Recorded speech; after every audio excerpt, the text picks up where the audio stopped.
certain driver, it just gives it to somebody. If she's close, it'll probably automatically come to her because it says you're about to be picked up in 5 minutes, so it'll probably come to her. Uh, What is going on, everybody, and welcome to another Simply Reliable Studios watch-along presentation as we are yeah, here it tonight. it'll probably come to you in a minute because you're the closest. Oops.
Sorry about that, JJ. I was trying to do two things at once and then freaking answer the phone.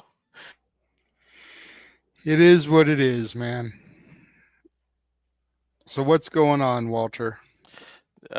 Nothing much. Excited about Raw. Well, it seems like Raw is a one match kind of thing today, but I mean, I'm looking at AJ Styles. I like him too, and that was my son's favorite wrestler when he was into wrestling. So I like that. And then the Jay seems to just be a segment, so we'll see what that is.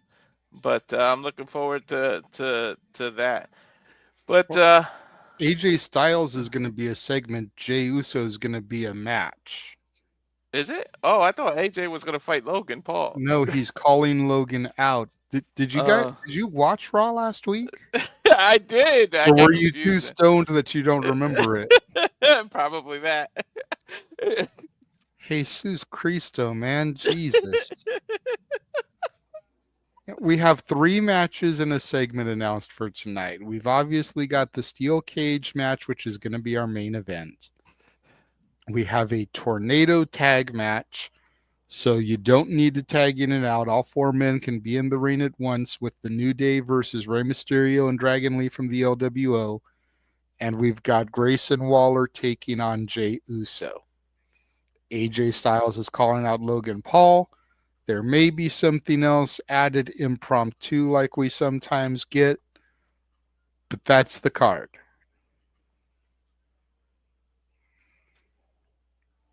Okay. I don't know why I thought Jey Uso was on the Grayson Waller effect for some reason. He's actually No, in that Grayson match. Waller Yeah. effect is supposed to be on Friday, or no, Miz TV is on Fridays. It's going to be a Miz TV segment. Never mind. Yeah, Miz don't miss. They starting to call it because of Yeah, Carmelo or something. Mellow Yeah, don't yeah. Miz, Yeah. which I like that team name, damn it. I think You it's know what? good. I like it too, to be honest. It fits them. And they might surprise you. Like, it seems like Melo's annoyed and really doesn't want to do it, but I feel like eventually they will, for at least for a little while. Like, maybe for the hiccup Awesome Truth did, like just a few months, but it might work out. I mean, you think about Jericho, you think about Show Miz. These teams weren't long standing in their history, but they were effective. Mm, Mellow don't Miz could be just the same thing. that's very true. So it's good to see everybody there showing up in the chat. I see we've got your brother in the chat, Nestor. I see your son is in the chat. See some new people in the chat. Walker, good to see you. Safet, always good to see you. Matt, we're doing awesome. Thank you for being here and supporting us.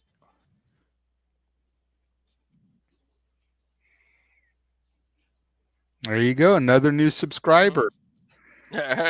New Keep it stuff. climbing. What is that now? 110, 111? Last I saw 12. 10. 112. There you go. 88 more, and you go to WrestleMania next year, bruh. Right, let's do this. See Lambs, Daniel, good to see you guys. Man. If Bianca Belair is supposed to be on the show because of the Io Sky thing. So Bianca's able to double dip. Oh, there's Oh, look at that. Cowboys. We got Cowboy in the house. Okay, so Cowboys' name is Alex. Good to know. What's up? Yeah, good to know. Jeez, all kinds of shit happening. Wife getting hurt. You're supposed to smack me in the head and hurt me, not get hurt sitting down. Right? Ooh, that's a good question, Daniel. But Well, see, I didn't see Revolution. uh, I have Jeff's Triller account, and Jeff was there, so he didn't buy the pay-per-view on Triller. So ah, I would need to get access to somebody else's to go back and watch it.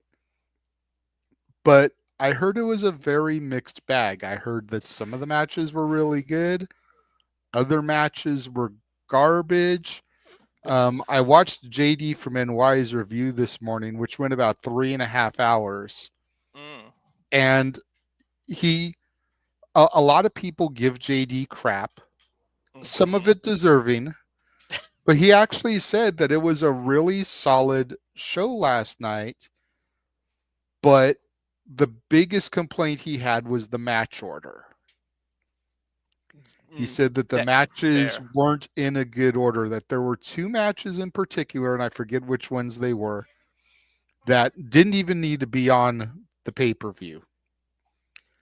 So you get rid of those and you have a shorter pay-per-view, and then the match order was wrong. And if you insist on keeping those two matches, you need to strategically place them so that the crowd has time to come down before hitting them with another match. Because I guess we did Tony Mariah, then we did Takeshita Omega, then we did the Steel Cage, and then we did the main event.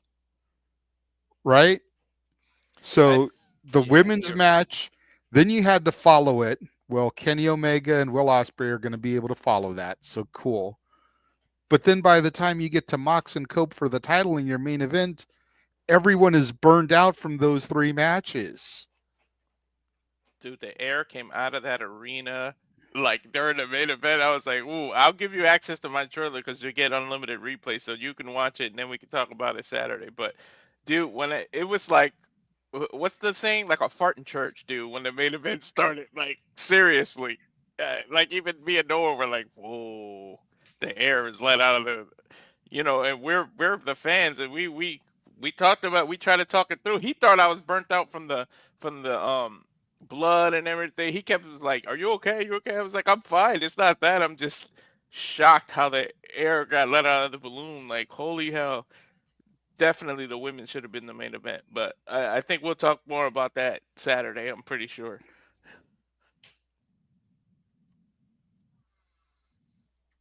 Okay. I don't know if it's my end or if it's your end, Walter, but you're getting glitchy there for a second. And I guess he wants to be called Alexander, not Alex. Okay, fair Uh, enough. Fair enough. Yeah, some people don't like. Interesting stat from Mark's reviews here.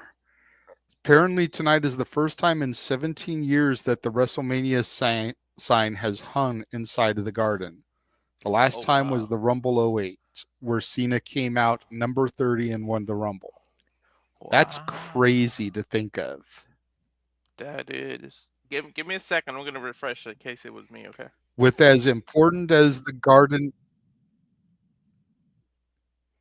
With as important as the Garden is to professional wrestling in WWE, for this to be the first time since then that it's hung in the Garden, that is nuts to think about. Check 1 2.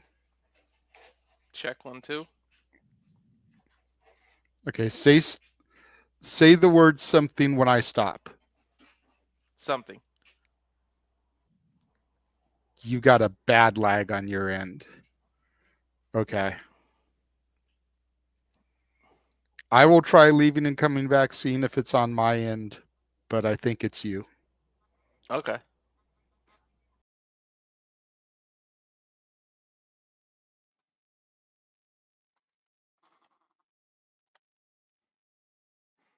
But anyways, guys, yeah. Sorry about the technical difficulties. Uh, Working on it, obviously. But however, we got a good Raw, and that is crazy to think about what we're talking about here because, like, how has it been that long that we haven't seen WrestleMania in Madison Square Garden? Well, the sign, I should say. And he's back. I'm going to bring him back so we can test this. Okay, once again, say the word something when you hear me stop. Something. Definitely your end then. Okay. All right. Because even when I was just backstage right now waiting for you to bring me back on, you were kind of Mm. glitchy. It looks like a bad Japanese movie. Your mouth is moving and the words don't match. One of those old Jackie Chan movies. Yeah, or like first season Power Rangers when Rita's mouth, the words never matched up and shit. It All wasn't right. until like mid season 2 or season 3 when the White Ranger that like her shit finally started matching up right. So what I do is when Noah gets here, so we don't leave it with awkward and you. I'll just rehash it because he's got producer power too. Oh, Good to actually, see producer power. Zach in the chat, DJ Mutkeen.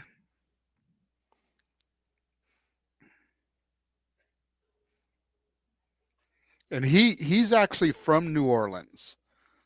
So if you hit your goal, you may have to tap in with DJ Mudkeen to get shown around the city, bro. Right. Start recording some of that Last I stuff. knew, he was in Louisiana. He, I know the place that he was working at. I think it like burned down or something. He was a DJ at a strip club in New Orleans. So, but that's a dude you're gonna want to get in touch with if you hit your goal, so that you can get shown the city. Yeah. Okay. That would be awesome. Zach, if you've got people with YouTube accounts, tell them subscribe to Rage of Wrestling. If he gets to 200 subscribers, he's at 112 right now. If he gets to 200 subscribers, his wife is going to send him to New Orleans next year for Mania for a month just to get him out of her hair for a month. And he's going to get to bring someone from the Simply Reliable Studios team. So spread the word, bro. Make it happen for him. Hmm. And I agree, Charles. This is going to be a hell of a night. I mean, WWE Raw has been cooking lately. 2.5 hours is the sweet spot. They're at the Garden. They usually always go big or go home at the Garden, and we're definitely going big with the steel cage match. Seth Rollins, CM Punk.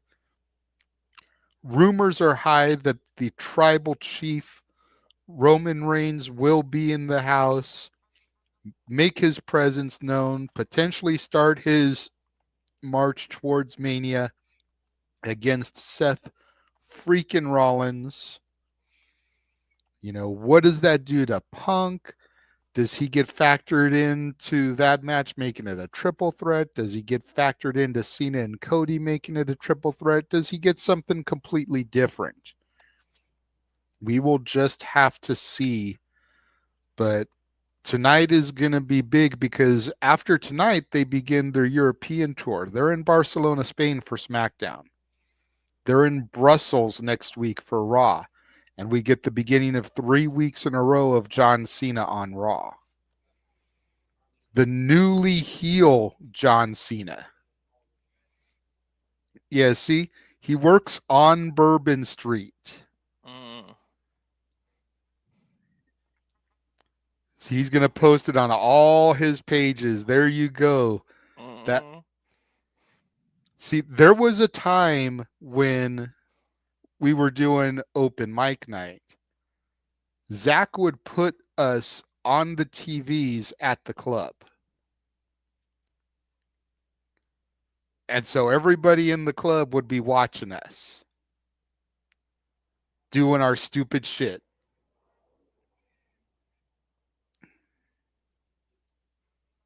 that's awesome, dude. That I didn't know that. That's a cool. Thanks, DJ.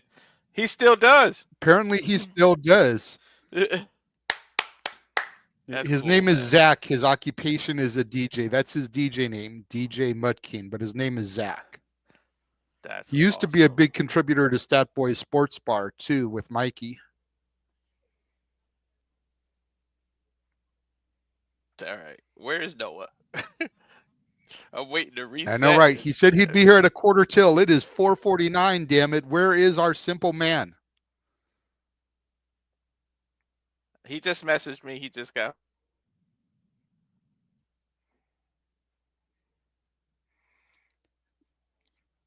Live event begins in 9 minutes and 45 seconds, according to the counter on my Netflix.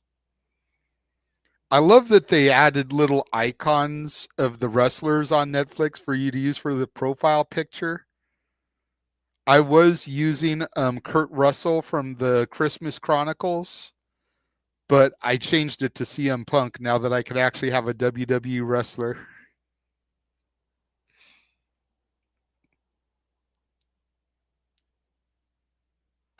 Oh, okay. All right. Is it still like really bad laggy? Yes. Okay. If you unmuted as soon as I stopped talking to reply, then yes. Okay. All right.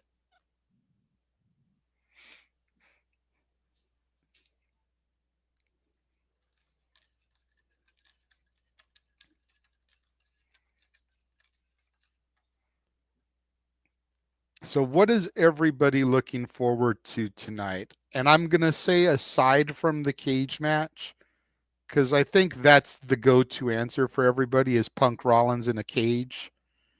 I hope Phil doesn't get hurt inside of the cage. But other than the cage match, what is everybody looking forward to? AJ calling out Logan Paul, tornado tag, Jey Uso, Grayson Waller, or whatever Bianca Belair has in store. Let us know in the chat, y'all.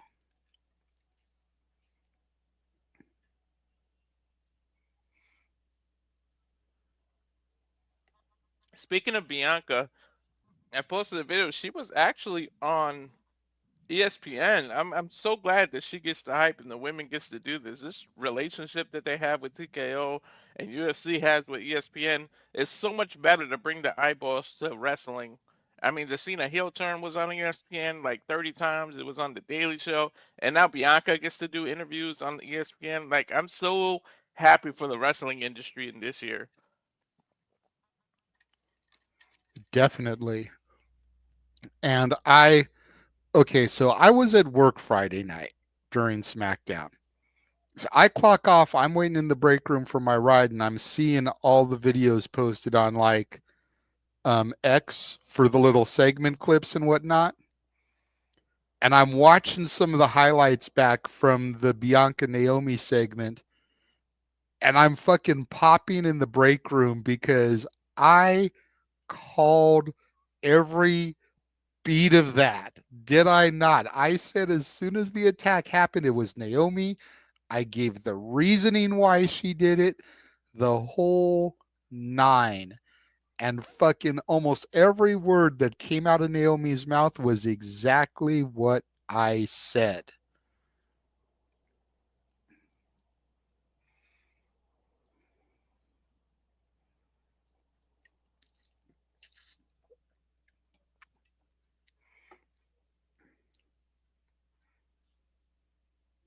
Yeah, you called everything right from the freaking beginning, and like, there's no doubt. And oh, there's our resident man. Hello. Hey, uh, Hey, good grief. let me know when you can produce. I'm gonna reset because I'm having Wow, trouble everyone here. is glitchy today. What is going on? I don't know. I seem fine, and you all seem fine as far from my fee. But yes, hello once again, everybody. It's the Super Rubber Studios live. Watch my schedule continues for the craziest week so far this year as we prepare for Monday Night Raw from the Garden, Madison Square Garden, the mecca of the world of sports entertainment, professional sports, and combat. We got 5 minutes and 47 seconds according to my places to feed, and it's good to see everybody here once again. DJ Mutt Keen, Wesley, Daniel, the Renegade Wrestling, JJ Williams, and Walter Cruz. It'll be a 3-person panel here tonight as we call Monday Night Raw from the Garden as we continue our way on the road to WrestleMania. And it's good to see you all once again as I literally just got home ago about 5 minutes. Oy. No worries, man. It's good to have you here. I'm looking forward to tonight's broadcast from the Garden. You know, me and Walter were talking about it a little bit ago. WWE always goes big at the Garden. So it should be quite a monumental night here tonight. Steel cage match. Heavy rumors Roman's coming back to get involved here. That one surprised me. AJ Styles calls out Logan Paul. Jey Uso taking on Grayson Waller. Tornado tag. You know, the New Day versus Mysterio and Dragon Lee. Bianca Belair is supposed to be in the house. Just never know what they've got in store with us here. Nope, and of course that's part of the fun as again the Madison Square Garden literally is the mecca of this world of professional wrestling, sports entertainment, or Michael Cole likes to call it storytelling. And after all the stories of intensely brutal, bloody warfare that unfolded at AEW Revolution, we turn gears now to WWE, starting off with Monday Night Raw before we head over to your brand, NXT, from the same venue, but the theater per se. And I'm looking extremely forward to it. And again, JJ, it's always good to see you. But yeah, I mean, a lot could unfold as we're on the road to WrestleMania. I mean, Logan Paul, AJ Styles, always been a phenomenal one. Logan Paul, I think he's the new phenomenal one. So there'll be a sense of pride there. We've seen these two literally jockey against each other since the Royal Rumble after Logan Paul eliminated AJ Styles. Mr. Yeet, who main event Jey Uso looking to prove a point against Grayson Waller, while Gunther might have installed some fear and doubt in him last week. Why Jey preached his own sermon of encouragement, trying to hype him up to believe that he can do this. Can he pull what Sami Zayn did? Can he pull a Rocky from outside Philly? We'll find out soon enough. Still so much suspension of disbelief with the fact that Bianca then won this chamber and is going to challenge Io Sky, not Rhea Ripley as of right now, for the WWE Women's Heavyweight Championship. And of course, we have not seen the official card falling graphic, so we don't know what Rhea has fought about since that time, whether or not she's going to show respect, ask for a rematch, or fade away for now into the sunset. So a lot of suspension of disbelief here on Monday Night Raw, to say the least. Absolutely. Absolutely. All And right. somebody brought up an interesting statistic here a little bit ago, Noah. I don't know if you knew this already or not, but apparently tonight is the first time in 17 years that the WrestleMania sign will be hung in Madison Square Garden. The last time was the Wow. 2008 Royal Rumble when Cena won at number 30. Yeah, I remember that Royal Rumble. It was actually, I think it was 2008 because it was WrestleMania 24. As I don't know if you're on the Netflix feed, as I got 2 minutes, 17 seconds, we're seeing the WWE superstars getting ready to show out and represent WWE tonight in Madison Square Garden. Oh, baby, this is going to be exciting. I am very excited for this. And after Championship Monday Night Raw night last week, where, of course, the War Raiders and Lyra Valkyria were able to successfully retain their championships respectfully. Curious to see what's ahead for both those champions. Also, Braun Breaker, he's apparently in the sights of the Prince. We'll see if the Prince does not miss soon enough. That might be our Intercontinental Championship match coming up for WrestleMania. Ludwig Kaiser is saying that he has no fear, and honestly, he's the more dangerous man versus Penta. Still suspension of beliefs there. So, again, a lot could unfold here tonight as we are just 90 seconds away from going live. You mentioned Walter, Penta, and got me I saying? got his shirt on.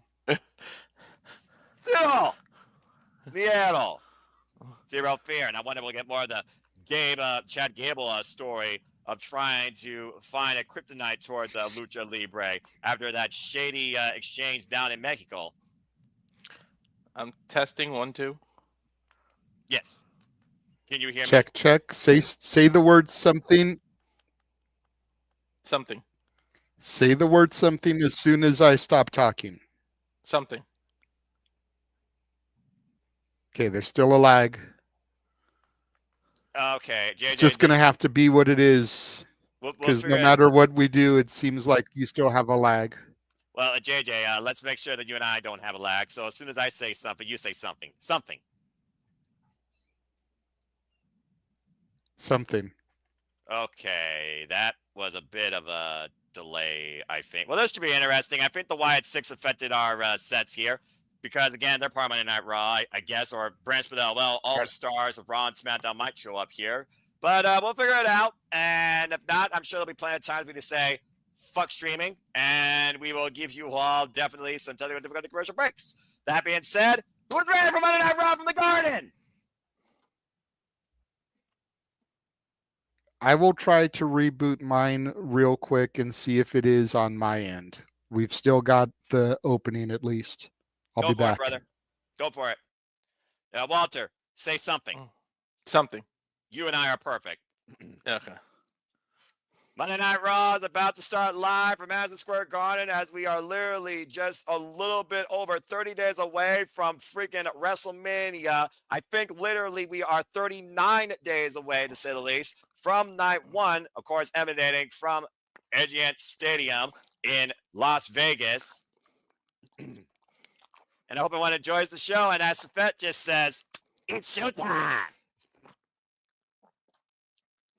Are we going to acknowledge the one true chief? What's up, Walter? You weren't here when I got a new subscriber and he wrote something here. You weren't here. I just wanted to show you. It's funny. His name is almost mine, but it's Walker. Hey, saw you guys. Well, one of you doing UFC. I'm a big MMA fan. I went for your channel, Rage, and I like content, so I'm new and subscribed. You guys are awesome. Walker, thank you so much. Welcome to Super Reliable Studios, and I hope everybody, if you're tuning in for the first time or continually live, hold on that thought. JJ, say something. Something. Perfect. Walter, say something. Something. This will be something.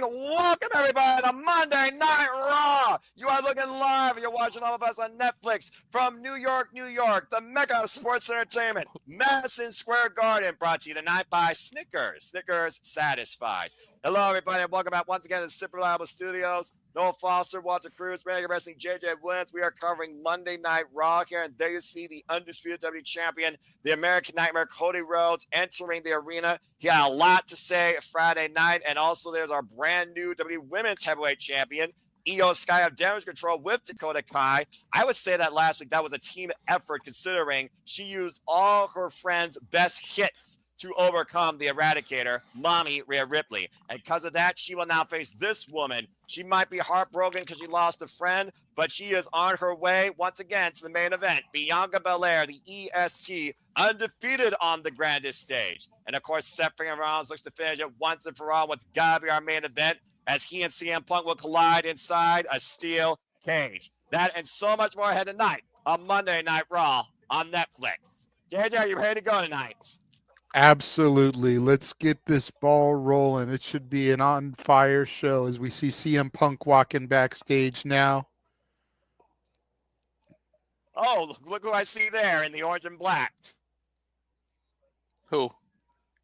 Woo. Main event, Jey Uso is now in Yo City. And you know what that means, folks. Do it Time in to the chat. yeet. Do it in your chat. Do it from your seats. Monday Night Raw, New York City, MSG.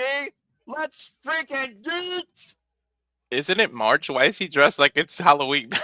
I don't know. The Knicks play there. Do they have the colors orange? I'm not sure. Yeah, I Knicks. I thought the Knicks were orange and blue. Yeah, you're right. Yeah, they are. I can't believe I got a sports reference and you didn't. What the hell's happening here? Stat Boy's rubbing off on me. I don't like it. Ah, damn, my arms hurt still. As the sea of yeet breaks out of MSG.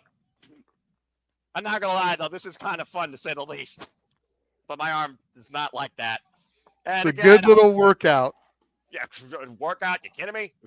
Anyway, hello again, everybody. Please like, subscribe, comment, tell a friend. If you haven't already, subscribe to Rage Wrestling, Watch the Cruise, especially subscribe. If you want to dictate the conversation, PayPal the passions. Links in the description down below or super chat. It's as simple as that. Good to see all the regulars, the newcomers, the first virtual stalkers and viewers, and of course you all make this possible. We do this for you, for the love of all things professional wrestling too. Shout out to the AEW fam. It's going to be a crazy ass week coming off UFC Shenanigans Revolution. We got Raw, NXT, TNA Sacrifice, and then we got karaoke. So buckle up for the ride. It's going to be a wild time. Speaking of a wild time, JJ, you and I are going to have a wild time as we call WrestleMania again. And we will see if Jey Uso succeeds in the main event of main events as he challenges for the World Heavyweight Championship against Gunther.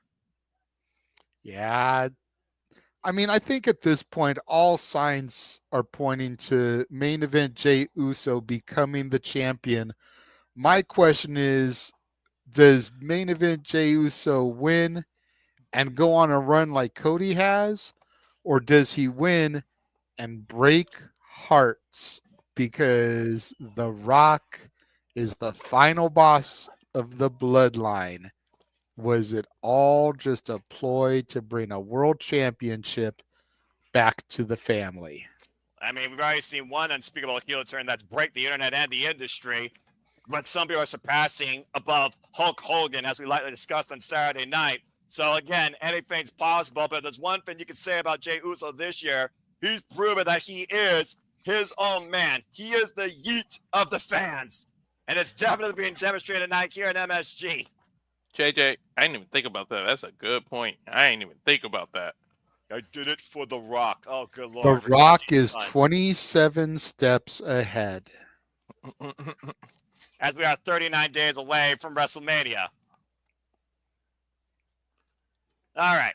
Now that I got my yeeting out of the way, I'm already sweating for my blazer. And for those that don't know, this is our first match. It is main event Jey Uso versus Grayson Waller. You know what, JJ? That'd be a good way to turn Cena face. You let him run like that, and then you're gonna do the J, and then they're all in the ring, and it'd be like, you ain't family, and they kick John Cena out. Like, well, the thing is though, the Royal Rumble culminated with John Cena main event Jey Uso, and John Cena almost embraced him as it was a passing of the torch moment. I mean, if John Cena really wanted to break the internet, he would have literally dropped Jey where he stood out of anger and jealousy. But I don't know, guys. I really do think that this John Cena thing is going to be focused with him and the final boss, and I think they are going to let Jey be his own man. The question is it going to be the own man that is literally going to be the champion of Monday Night Raw come WrestleMania? We will soon find out in, what'd you say, 39 days? Yep.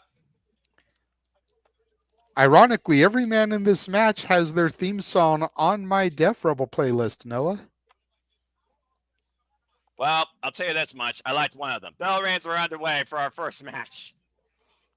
Grayson Waller, of course, who made it very personal, also calling Jey Uso a joke. As Grayson Waller previously challenged for the NXT Championship on multiple occasions and failed to capture it. But he is a former SmackDown Tag Team Champion, going up against one of the best tag team specialists of the modern era. Shout out to Michael Cole, Pat McAfee, Kathy Kelly, Jackie Redmond, and Mike Rome, of course, your Raw correspondence team. And if there's anything that Jey Uso needs right now, gentlemen, he needs forward momentum. He can't afford any loss or blemishes if Gunther is still preying on his mind. Especially not against a talent that is beneath him. And that's not a knock on Grayson Waller. No. Grayson Waller is definitely one of those guys that you could pinpoint as being a future WWE champion and superstar. But as we are on this trajectory for Jey Uso, Jey Uso cannot afford to eat an L to him at any way, shape, or form unless Gunther gets involved. But if Gunther gets involved, it'll likely be a disqualification. Still at kind of 9, of course, the New Day takes on the LWO in our Tornado Tag Team match, and the new Women's World Champion, Io Sky, will be live. Grayson Waller, good takedown there as he mounts Jey Uso and just teeing off with these right hands. Undisputed WWE Champion Cody Rhodes will also be here live from Madison Square Garden. The history with the Rhodes family and this venue. Good grief almighty. Mm-hmm. And Seth Freakin Rollins and CM Punk, of course, I believe will be our main event inside a steel cage. And that doesn't even mention AJ Styles calling out Logan Paul as Jey Uso goes shoulder first in that steel ring post. And we also know the EST is in the building, but is Mommy also here? We haven't heard Heinrich or Rhea Ripley since that exclusive post-match interview with Kathy Kelly. An Irish whip by Grayson Waller sends Jey Uso hard into the turnbuckles. Jey Uso get out of the way, though. Good sidestep. Falls off the Great hip attack. sidestep. Great Zaguri turns Grayson Waller around. And Jey trying to mount some offense here. Takes Waller up and over the clothesline of the floor. You got to be careful there with that Enziguri. The Aussie icon really looked like he got rocked there off of that one. Yeet. Get rocked off this top back suicida with extra yeet.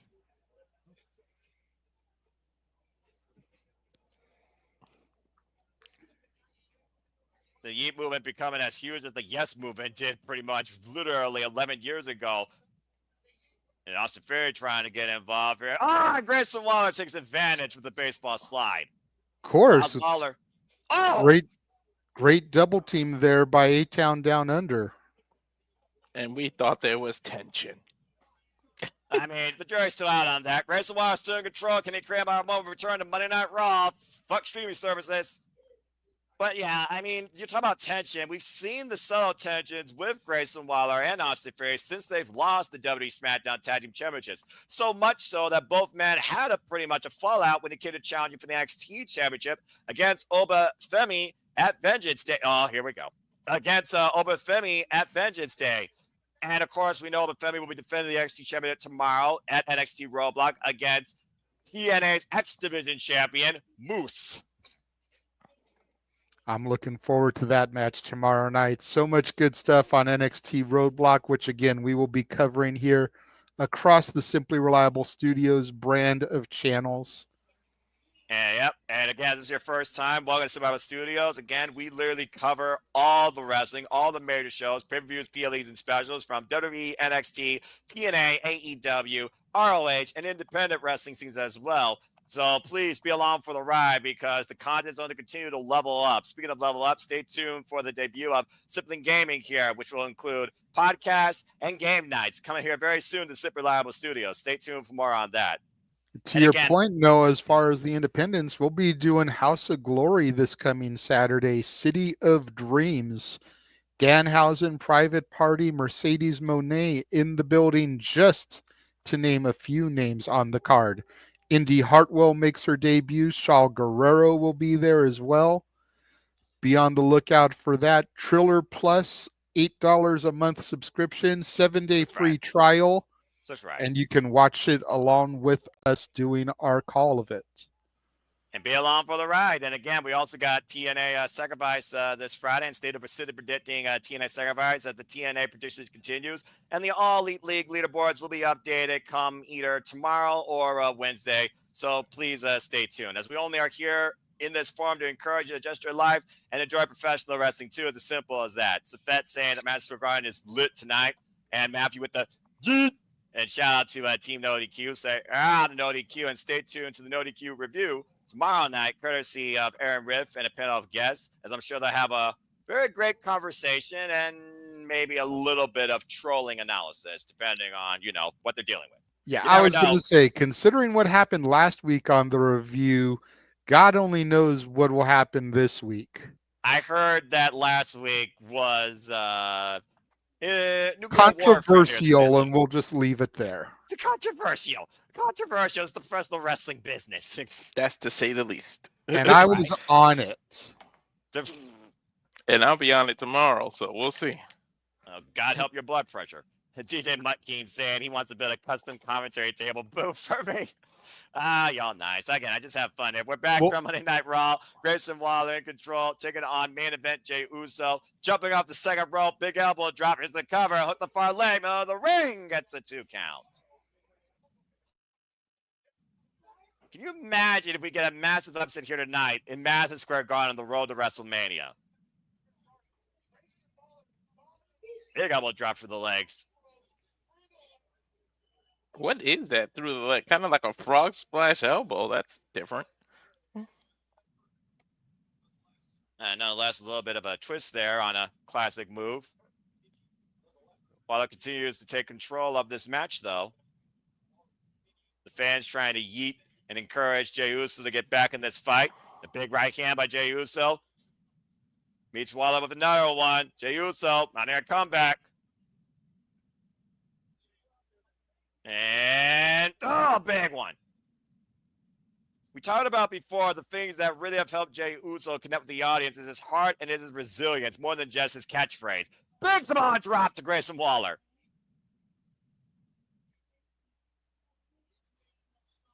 Again, Jey Uso, he'll take your best shot and give it back to you. Uh-oh. Looking at back and flip the hip attack. Shades of his father, Rikishi. Backing that ass up. Accurate. Austin Fury right now, once again, trying to come into play with a strategy, look for the splash. Grayson Waller able to get out of the way. Build a great time for him, though. Up in the fireman's carry. Speaking of his father, are either of you surprised that his dad never got involved in any of the blood sports stuff besides, Twitter fingers? Wait for the A little suicide. bit. Well, I mean, I think, we want Jey Uso to stand as his own man as Grayson Waller looks to roll in for that big flatliner. By Waller, kiss the cover. 2 counts. You good, JJ? Yeah, I'm good. That diving through the ropes, rolling into that flatliner, very impressive by Grayson Waller. I'll give him that. Capacity crowd on hand here at Madison Square Garden. That's definitely my bucket list venue. This is another cover by Waller. Gets a 2 count. That's my bucket list, too. I got to get to an NXT event. Well, I mean, again, I don't know if you're going to get to NXT Roadblock by tomorrow, but I'm sure that we'll have, opportunities down the line, no matter where we are. Went for the rolling elbow. Well, I'm sure once I'm in Cali, if they go to Sacramento or something, me and JJ can try to go to something together. Rolling with a big Grayson Waller with a big rolling right. Runs into big super kick. Fury's going to eat one as well. Uso. Oh! Jey in the cover after the spear. Jey with the win.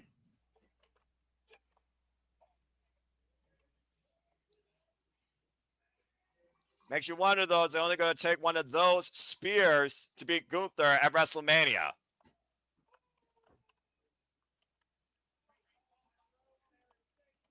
Am I wrong? Oh, wait a minute! And Austin Fury in the ring with a post-match attack. Did anyone not see this coming? I mean, I was just waiting for it. I was just waiting to see if it actually was going to have disqualification to JJ's point. Double team here by A-Town Down Under. And again, main event Jey Uso on a 2-on-1 assault. And I don't think his brother's in the building or anyone's there to help him, especially when having to Sami Zayn. And right now, Fury sending up Waller to take Jey, but Jey sent Waller up and over. Austin Fury, though, spear! Huge spear from main event Jey Uso to Austin Theory. Jey Uso looks like he's going up for the Uso splash here. Yeah, how the hell does Theory wrestle in jeans and Timbs? Like, that's such a New York thing, too. There's I Gunther. think it might be a New York choking thing. out the challenger here. Yeah, and that's a typical Gunther thing. That renegade choke from behind, because again, that's what he impressed Jey Uso with just last week. A sneak attack by the World Heavyweight Champion. What happened to all Jey's friends? Gunther did say he was going to make Jey's life hell for 10 weeks, and he has not made that, he hasn't been proven a liar yet. Yeah, he so far kept that streak alive as Jey Uso has been down and out tonight once again, courtesy of the Ling General, who looks to prove why the mat is sacred on the grandest stage of them all. Well, I feel bad for Jey because every week it's going to be something different. Whether he's tying his shoe in the locker, gets jumped, whether he's in the ring, something's going to happen. Gunther has never lied before, so why should we not believe him? Yeah. Just going And to this make the inevitable defeat, the victory at WrestleMania, that much sweeter when Jey Uso pins Gunther.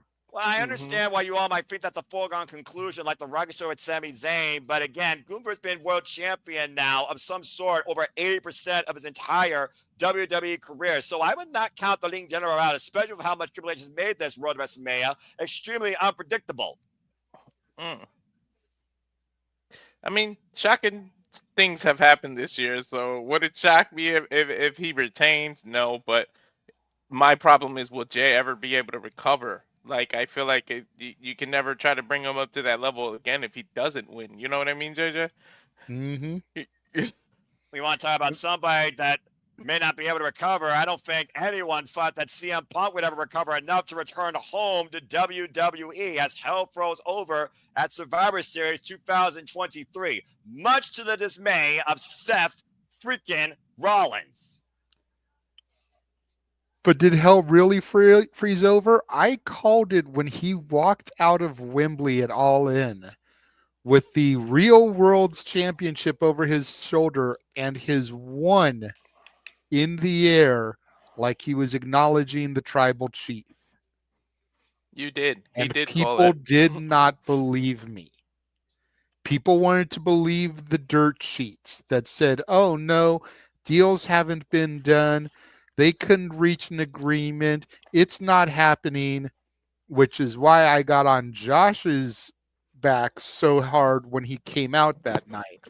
Because I called it when he walked out of Wembley. Yep. And I remember I called it when they did that thing. Remember they said negotiations stop. I said no, it didn't. Well, it did because he's already signed, and everybody's like, "What are you talking about?" I'm like, "You believe everything. The reason negotiations stopped is because he signed. Trust me." And everybody jumped by my throat. Even in the review, they came down, and I was like, "See." Well, all we know is that Seth Rollins has made it his personal lifelong vendetta that CM Punk will never main event WrestleMania. And so far, he's cost this man at the Elimination Chamber. CM Punk lost out at the Royal Rumble. And of course, CM Punk already has a one-on-one pinfall victory on Seth freaking Rollins. That's only fueled this hatred even more at these two. I'm gonna put both of you on the spot. We'll start with Jade. Roman Reigns comes out tonight. Yes. Noah. Roman Reigns has been the main event. No offense to Jey Uso or anybody else in WWE. He is the marquee. He is the sell. He is the draw of WWE since the Tribal Chief has existed. If I do not see Roman Reigns in that marquee against CM Punk or Seth freaking Rollins with championship intentions or personal animosities to settle after tonight, I will be fucking shocked. Yes, the Tribal Chief shows up. Of course. I feel like you kind of have to, because if you're really Yes. going for the triple threat, why would you not make him come out tonight? Otherwise, the triple threat won't make sense. You know what I mean, JJ? Yeah, absolutely. And I love that they're actually not teasing it. Think about it. When Roman Reigns was champion and he was going to appear, there were all these Roman Reigns next week on SmackDown graphics. Like, people put collages of them together because there were so many fucking graphics. Roman Reigns returns next week on SmackDown. Roman Reigns appears next week on SmackDown. The Tribal Chief comes to SmackDown next week. Nothing has been said. We haven't heard a peep from Roman or Heyman since the Rumble. This is the way to do it, and this is the way you have to build it. Lay low. Let these two beat the piss out of each other. And then come out and let Roman help Punk win.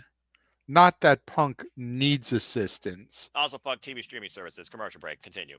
But let Roman help Punk win and think that by helping Punk win, he's repaid the favor that Punk owes.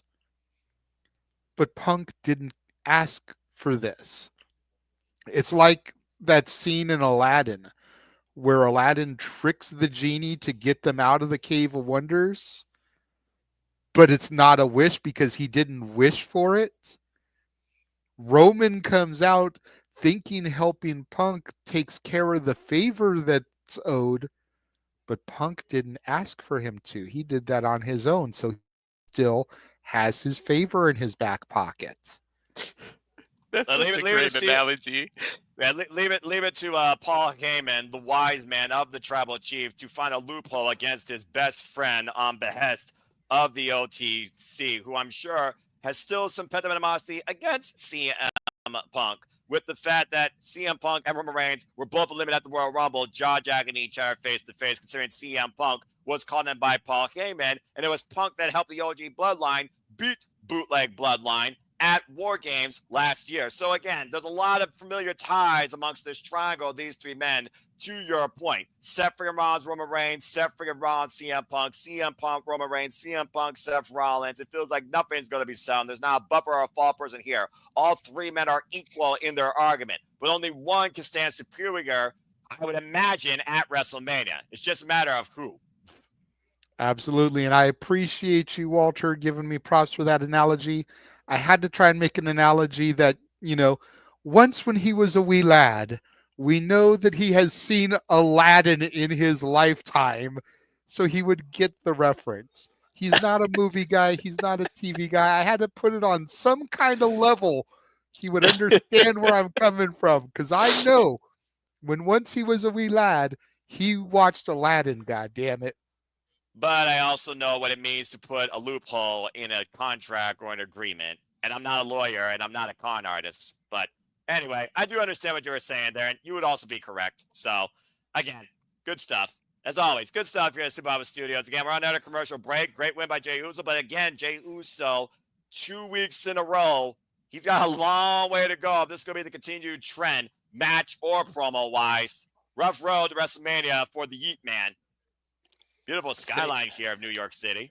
Save Absolutely. up, Noah, because I'm getting that 2K25 Undertaker version, and we're gonna have to do a GM thing for the channel. But I know no rush. I know. We still owe them that, and JJ has to sign the brands because sooner or later, Super Labo Studios will have a My GMO competition amongst each other, where we see who can put the best brand without getting fired, and who can get the most fans. I'm going to have to look into this because I may want to get me the Bloodline version, okay? We go backstage, Jey Uso in the medical facility, the Alpha Academy coming in to check up on him. Yeah, good friends, of course, of him. And, of course, Otis and Akira have felt the wrath of the Ring General. Why Maxine's been seeking out maybe further professional development from Natalya. Got to do something with her. It's not like they use her on fucking television. Right. This is my issue with continuity. Where were they when he got choked out? Why are they all hugging on him when he's backstage and shit now? Right. Run out. Help him when he got choked out. Well, you know what? I don't know how deep the backstage area is or if there's a TV around every corner. So, again, suspension of disbelief. Dude, this is Netflix. They could be streaming it on their freaking phones wherever they are in the building. Do you really think that entire locker room is watching the show? They should be. I highly doubt they do that. I said they should be. Fair enough. Well, here comes the Maverick now. Logan Paul. Supposed to be getting called out by AJ Styles, so I wonder why Logan is coming out first. Shouldn't it be AJ coming out to effectively call out Logan Paul? That's how the segment has been billed. You know Logan Paul don't give a damn what anyone else wants to do. He does things on his time, his own way, creates his own environment with this freaking disease. But to your point, AJ Styles did call out Logan Paul since he eliminated him at the Royal Rumble. The social media megastar and this viral disease entering MSG. There's no telling what's on this man's mind on the road to WrestleMania. Former United States champion. And of course, eliminated in the Elimination Chamber by CM Punk when he was put to sleep.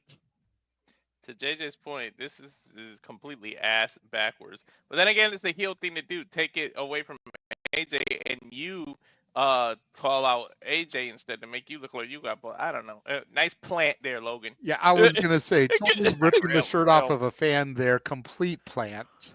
I was saying, for those that don't know what a plant is, let's educate those that may not be watching wrestling or know what wrestling terms is, guys. Let's look at this from audiences. A plant, folks, is somebody used kind of like a prop in somebody's character development or promo. Now you know. And Logan knowing is Paul. half the battle. G.I. Joe.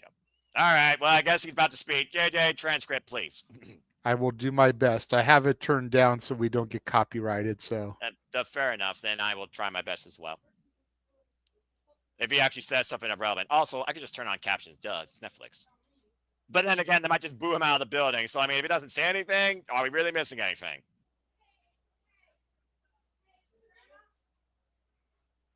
My word, that's some freaking heat. I love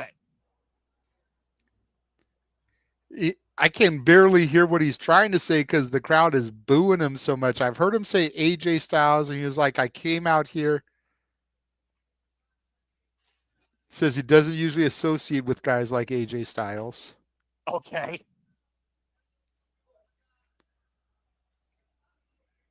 I'm Logan Paul. Jeez. And when you hear that name, you think of names like The Rock, John Cena. Yeah, sure. Names that have transcended sports and entertainment. Okay, I can give him that on the comparison. I was wondering where he was going, but that's fair.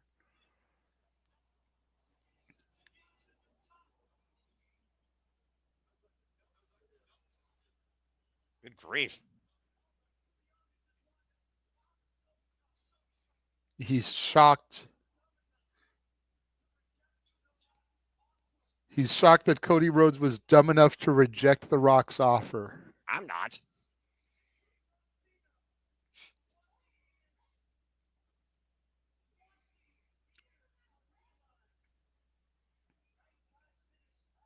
Took Cena 20 years to realize that nice guys finish last.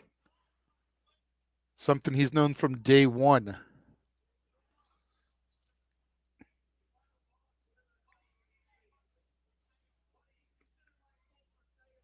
Logan is saying his soul is for sale if The Rock wants it.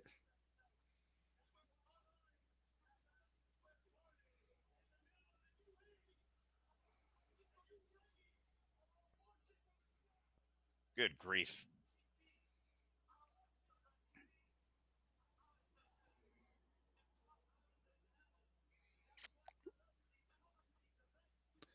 Logan saying he's the celebrity, he's the talent. That's why celebrities come here. This is the scary part of WWE transcending pop culture and professional wrestling and storytelling. Logan saying real recognize real, talent recognize talent, calling out the guy in the front row from a Netflix show. Andrew Schultz, he's really funny. He's a comedian.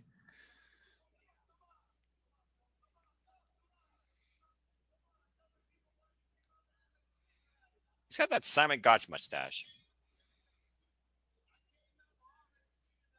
And he is from New York. He's saying he came here to see the steel cage match, not for Logan Paul. That's the right answer. That's the reason why I'm calling this.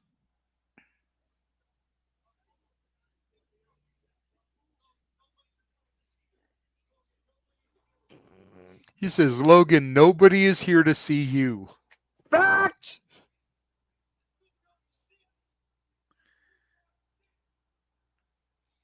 Says, go back to Cleveland. This is New York. To be fair, This is a real city. No one thought Logan was a real here, so arena.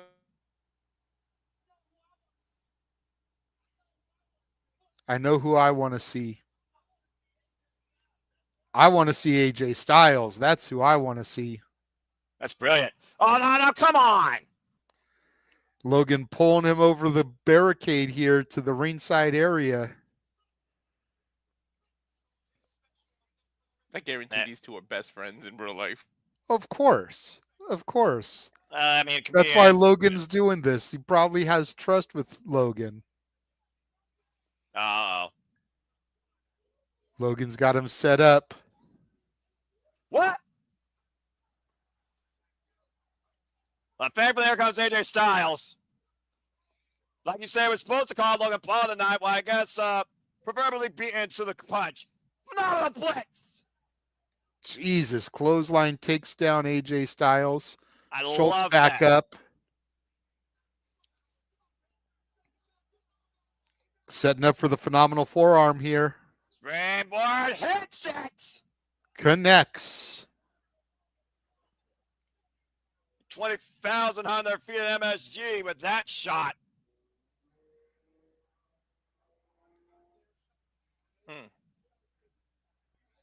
Logan Paul rolling out the outside, the other side of the ring. There's AJ Styles and Schultz. Stand tall. Dude, what did AJ do? Live at the gym when he was off? Jesus Christ, he's built. The conditioning of AJ Styles, the reason why he's called the phenomenal one. AJ saying to get your ass back in this ring.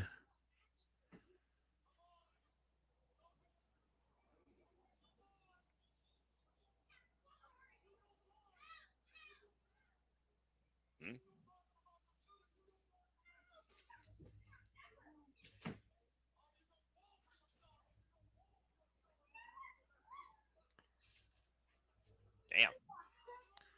Sorry, there's commotion going on. I can't hear what's being said. He said, this is New York City. You're going to walk your punk ass to the back. Andrew? This is New York City.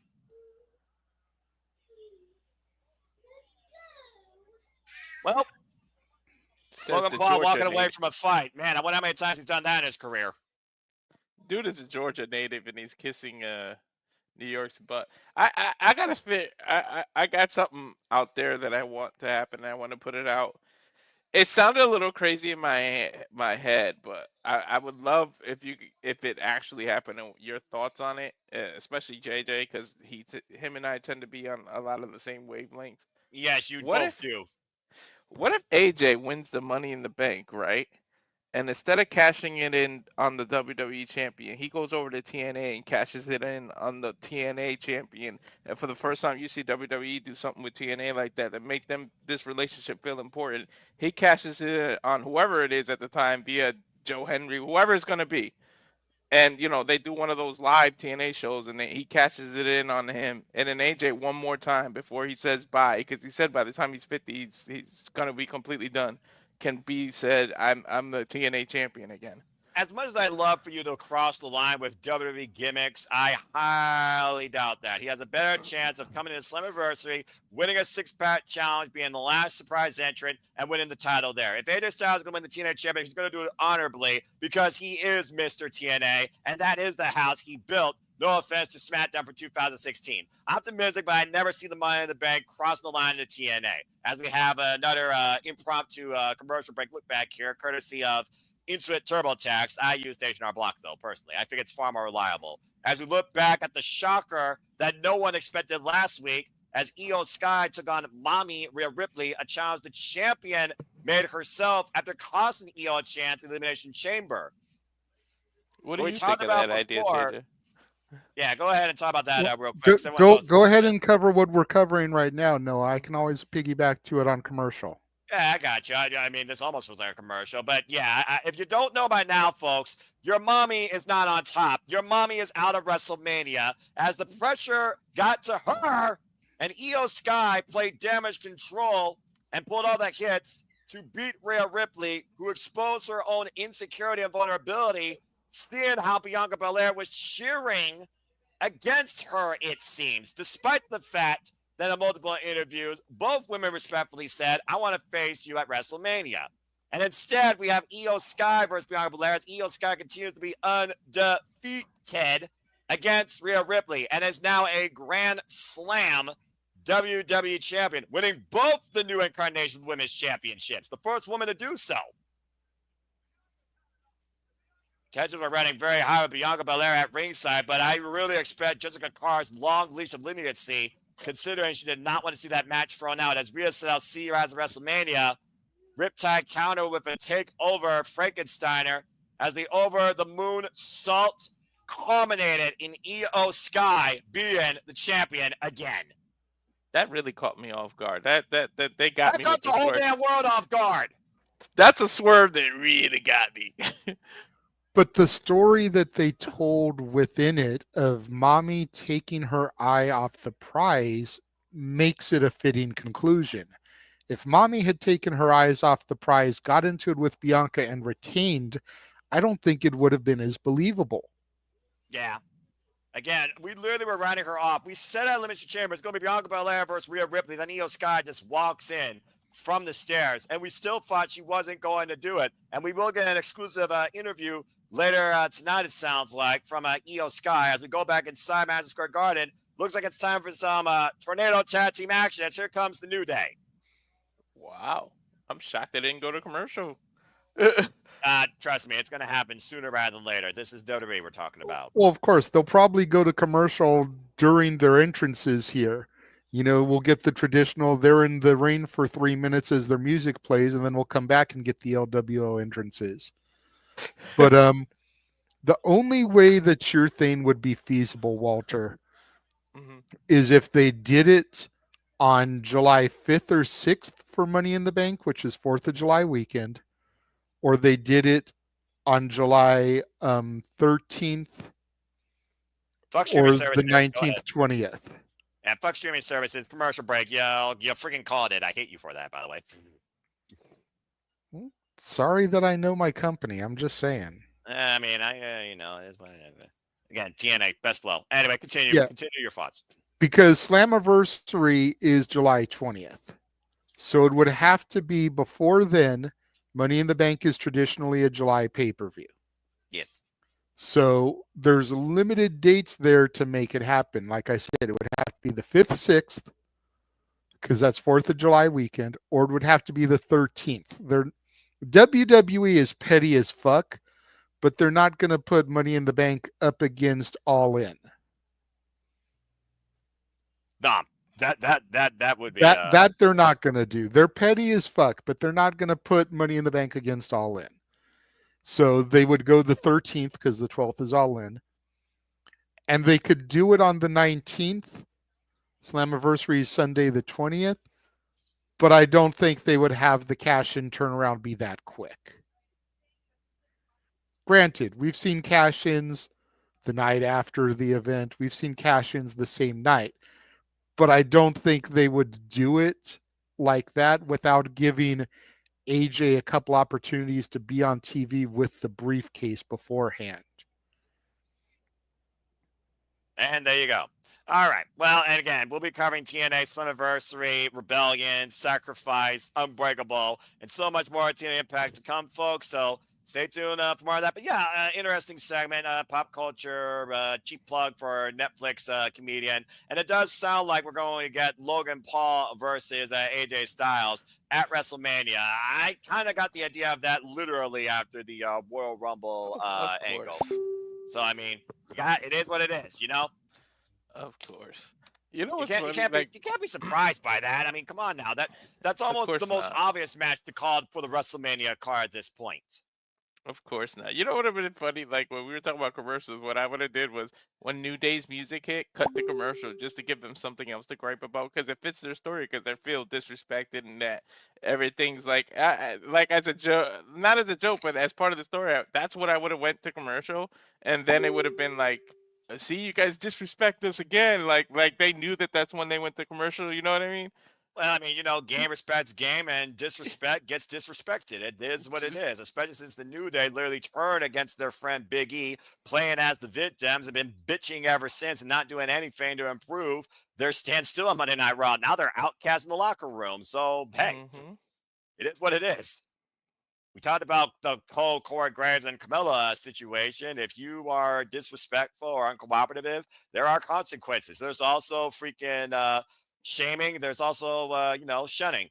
Of course, we know we are going to honor the WWE Hall of Fame. And of course, we learned new venue, the Bella Live Theater, actually, for the Hall of Fame. It sounds like they're literally treating this like a formal event, which I love. I've always wanted that pure, honorable, cordial gathering, respecting the greats of the past and giving them their just due.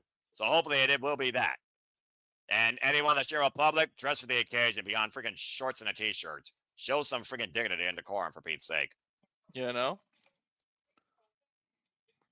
Anyway, then Seth showing his sports sides. Fuck the Brooklyn Nets. Again, I'm a hashtag on non-sports like Aaron Brand, so indifferent.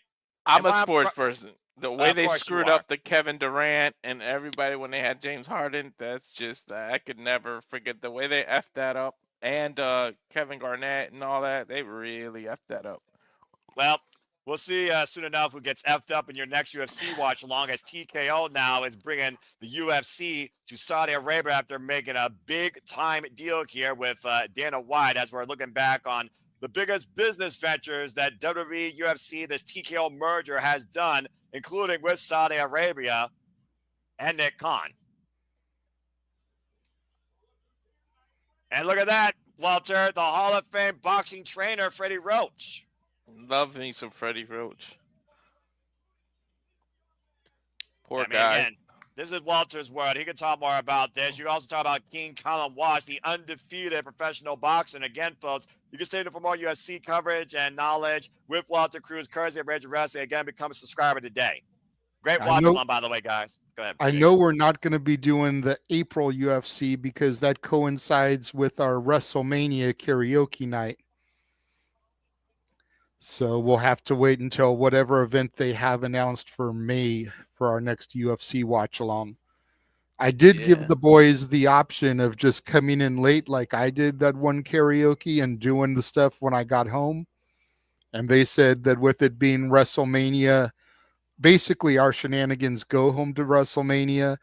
That's more important than the UFC show. So I mean, it is that annual tradition that established your monthly tradition, your monthly showcase and standard that you now deem kick-ass karaoke. So I can understand where you're coming from. And again, still cage match, still to come tonight. Seth Freakin Rollins, CM Punk. Why do I think nothing's going to be finished? And our next kick-ass karaoke will be this coming Saturday, 90s karaoke across the Simply Reliable studios. Okay, Papa and Rap. And we're going back in the ring with the New Day here, getting ready for Tornado Tag Team action against the Latino World Order's WWE Hall of Famer Rey Mysterio and the former Ryu Lee, Dragon Lee. And also, JJ, there's your champion, the ruler over 30. Yep. What would be cool is to see Moose in the crowd. Right. Well, after what happened on TNA, I mean, I hope that he's on the opposite side of the building because you know that Moose and the family are not afraid to lock horns before tomorrow night. But save it for tomorrow night. Save it when the money's right. I'm just saying, like, to give Moose that kind of exposure on Raw on the Garden would be fucking huge. You know what? I do give you that. And legitimately, that's the biggest match tomorrow night for me. No disrespect to Julia and Stephanie, but for all we know, Julia's going to this injured. And if you've watched Joshi, Pro Wrestler like me, I know what Julia and Stephanie are capable at 100%. And to try and match that with Corrigan Hall last year, WWE, NXT, you're great, but you're not Japanese professional wrestling greatness. Anyway. But you know what? If there is a brand in the WWE that is going to give you as close to Corrigan Hall as you will ever get, it is NXT tomorrow night with these two women.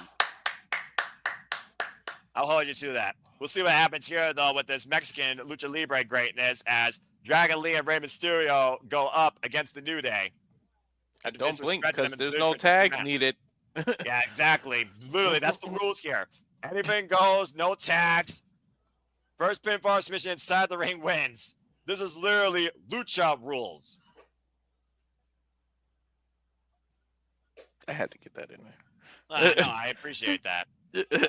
And again, also, thank you, Seth, for that time change. Let's keep in mind, folks, the WWE Hall of Fame will be on in the morning on April 18th, not the night. Oh, here we go. This is going to be a fight here. We're going to definitely pick up the action here. I'm just curious how long this stays in the ring. JJ, again, you've been lobbying, talking about how the Big E should have helped us. I mean, if they were capable to do things on their own, knowing that Big E couldn't be physically involved, it's one of those things where it's like, look in the mirror and realize where you stand, okay? Xavier Woods, former King of the Ring, Kofi Kingston, former WWE champion. It's not Big E's fault that the New Day's been freaking irrelevant. That is not true. It is 100% Big E's fault that the New Day has been irrelevant. Big E can go around to all these fucking cities for these PLEs, do pre-show panels, go out and taste food in the local city, do all this other bullshit for the WWE, but he can't show up and walk his boys to the ring on a monthly basis, not even weekly, monthly basis for PLEs. Get the fuck out of here with the bullshit. All right, did the New Day actually ask him, or were they figuring they were Yes, willingly going to do it? of course they wanted him there. That was their brother. Dude can Yeah, take pictures with his fucking girlfriend standing on the back of his neck, but he can't come out there and do shit with his brothers. Get the fuck out of here. Maybe it could be And Amen. Seth is about as reliable as Dave fucking Meltzer. According to the post on WWE.com, the event happens at 10 p.m. Pacific time, not the morning time. Go get a journalistic degree there, Meltzer 2.0. New Day right now in control of the LWO. I still say they suck, and I still say at the end of the day, if they were good enough on their own, then they wouldn't be in this situation. And again, if they wanted Big E there, you're saying that they asked him. We have no proof that they actually asked him, all right? It's one of those things that Billy wanted to do that or felt he needed to do that. Big E is probably the most conscious, kind, willing member of the New Day. I would argue without Big E, the New Day would not have been to the promise that they were. All due respect, Noah. They Irish shouldn't whip have right to in ask. front of Obafemi. Right, JJ? They shouldn't have to ask. No, they shouldn't. If they're all brothers, if they're all family, they shouldn't have to ask. And a number of years ago, of course, we've seen tag teams fall out. We've seen so many moments here at MSG. And to your point, Obafemi taking this, and you want Obafemi's figured about this. Now the Luchadors bringing on another table, or the original table, coming into play. At the end of the day, all the New Day is sore that they literally are the most irrelevant tag team right now in this new era. And right now, Dragon Lee hoisting up Kofi Kingston. What the hell is going to happen here? Rey Mysterio on the other side, though. Xavier Woods takes the base out underneath Dragon Lee as the New Day What take the advantage. hell was You on just Dragon Lee said- mind? You just said the New Day is the most irrelevant tag team in this era.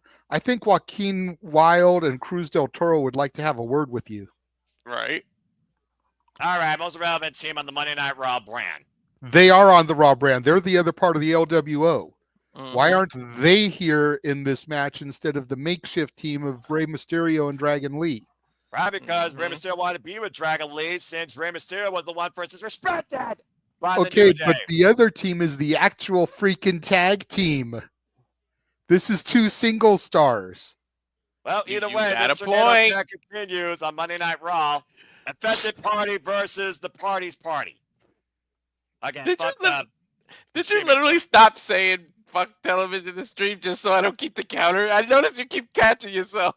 Well, No, I to said- be fair, we are on Netflix. We're not Yeah. on USA or CW or TBS or TNT. So I keep up with the actual content and the platform that it is, and I still say fuck both because both of them still fucking piss me off.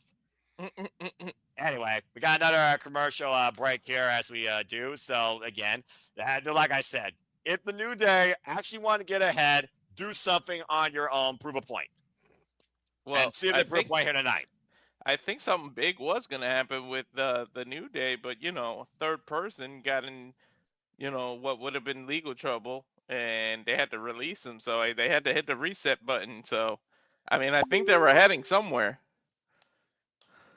Well, so far, if they're not careful, they'll be heading to catering here pretty soon, especially the LWO gets their way. And again, Dragon Lee, he also has been disrespected by the New Day. And of course, Dragon Lee heavily endorsed and respects Rey Mysterio. And literally, when you try and take Rey Mysterio's mask, all bets are off. Mhm. They haven't, to JD's point, they haven't really dealt with the actual tag team. So again, we're looking at the affected parties of the party. Mhm. At least Andrade's trying to do something with Humberto Carrillo. I remember when he was a breakout for the Cruiserweight division. And Seth, again, JJ, even as most visceral, he still sometimes can be very logical. So you're welcome. But also, seeing is believing, folks. Don't believe everything you read on the internet unless it has an official company's banner on it. And watch out for troll accounts because I guess trolling's still a thing in 2025, like Rick Rolling, as well as making movies off video games when you got no other original ideas. As why the fuck are they making a Minecraft movie? I don't know. Good Lord Almighty! I The saw that. originality I of saw a Hollywood. commercial for it, and I was like, "What the f- is this?" Well, I mean, I'm just waiting for the M&M's movie to come out next, I guess. I don't freaking know. I don't watch movies. Right. Like I said, I watch wrestling and game shows and game streams. Shout out to Gab Smoters, by the way. Fun stream of Core Keeper. I might get that game, actually. It looks pretty fun. I don't know, but stay tuned for our gaming because we're gonna do a soft launch with Uno to see what we can do. You realize unless two people join us, we'll be playing against bots. Also, fuck bots. My fuck It's list is a okay to mile play long. against bots. It's a soft launch. Well, AI is as crooked as a bot as the New Day are. We're back here on Monday Night Raw on Netflix with the New Day and the LWL Tornado Tag Team action. Dragon Lee Well, I'm right sure now Big on the G front or row. somebody would join us if we ask. It depends on the timing. It also depends on the stamina because we also will be doing it after sacrifice. Mm-hmm. And of course, New Day, Xavier Woods. I mean, again, he's a former speed champion, I think, or speed challenger, I guess. So I guess there's an accolade there. Kofi Kingston, of course, multiple-time WWE Tag Team Champion, former WWE United States Champion. And fine back Dragon Lee has Kofi Kingston big overhead right. And Kofi right now with Dragon Lee up to the high-risk district here as Heisman Empire State Building. Mysterio coming to the aid, though. And now Kofi Kingston hung up. At least There you Woods said drops Ray. you said New Day was irrelevant. At least they're not as irrelevant as a tangerine, man. Damn. And yet he probably still has more social media following and exposure than these two right now. That's not saying much. Yeah, right. But still, it's a small bar that even that guy might be above these two right now. Dragon Lee and Mysterio, though. What the hell? Oh, what the Whoa! hell is he going for? Oh, wow, that's what he's going for. And springboard, take him to here. The double stop by Dragon Lee for Kofi Kingston's Black Heart. Choose the half cover with the new leg kick on it, too. Bam. Ooh. Take a look at the replay here. That double stomp cut Kofi flush. And all you can do is look up at it. Somewhere Swerve's pissed somebody kicked out of a double stomp. Right? Well, yeah. And it's semantics, guys. Semantics. Dragon Lee runs the ropes and drives Xavier Woods through the table with the Hurricanrana. I Good still can't grief. believe Ray's doing this at that age. WWE Hall of Famer still active in wrestling. Meanwhile, Kofi Kingston, O'Connor Row got the tights. Rey Mysterio kicks him off, though, and what's the area called in New York City, JJ? Never mind. Whoa, went for Trouble in Paradise. Spring it off with the cross body. Cover. Hook the leg kick on it, too, by Kofi. Woof. Rey Mysterio, the biggest little man in a fight every time. Between the legs of Kingston, Kofi Kingston again, hum across the second row. JJ, try and complete the call if you would, please. Oh! 619 connects. What's the area code in New York? Is it really that? I believe it's 312. Yeah, okay, 212. Okay. Well, actually, they have several, to be honest. Trump splash and Kofi with double plays and Dragon Lee with the save. Barely. Yeah, got the knees up there and literally lunged himself to save the match. They have 212-646-718, and there's one more I'm missing, and I also don't recommend gambling, folks. Do not make any of those numbers your pick 3. And Dragon Lee right now looking to fly over the top. Tope on hello, watch Kofi on the outside. Wait, what the fuck? Who the hell is that? I'm going to guess it's Chad Gable. I'm thinking it is Chad Gable. Because the hoodie. Yeah, flying headbutt. The Rey Mysterio apoplectic, swinging a miss, and Chad. Wait a minute. Face first in the apron. And Chaos Theory. The delayed German suplex to your point. What the? Wait a minute. Oh, man, you definitely. Thank you. I think you were right there, JJ.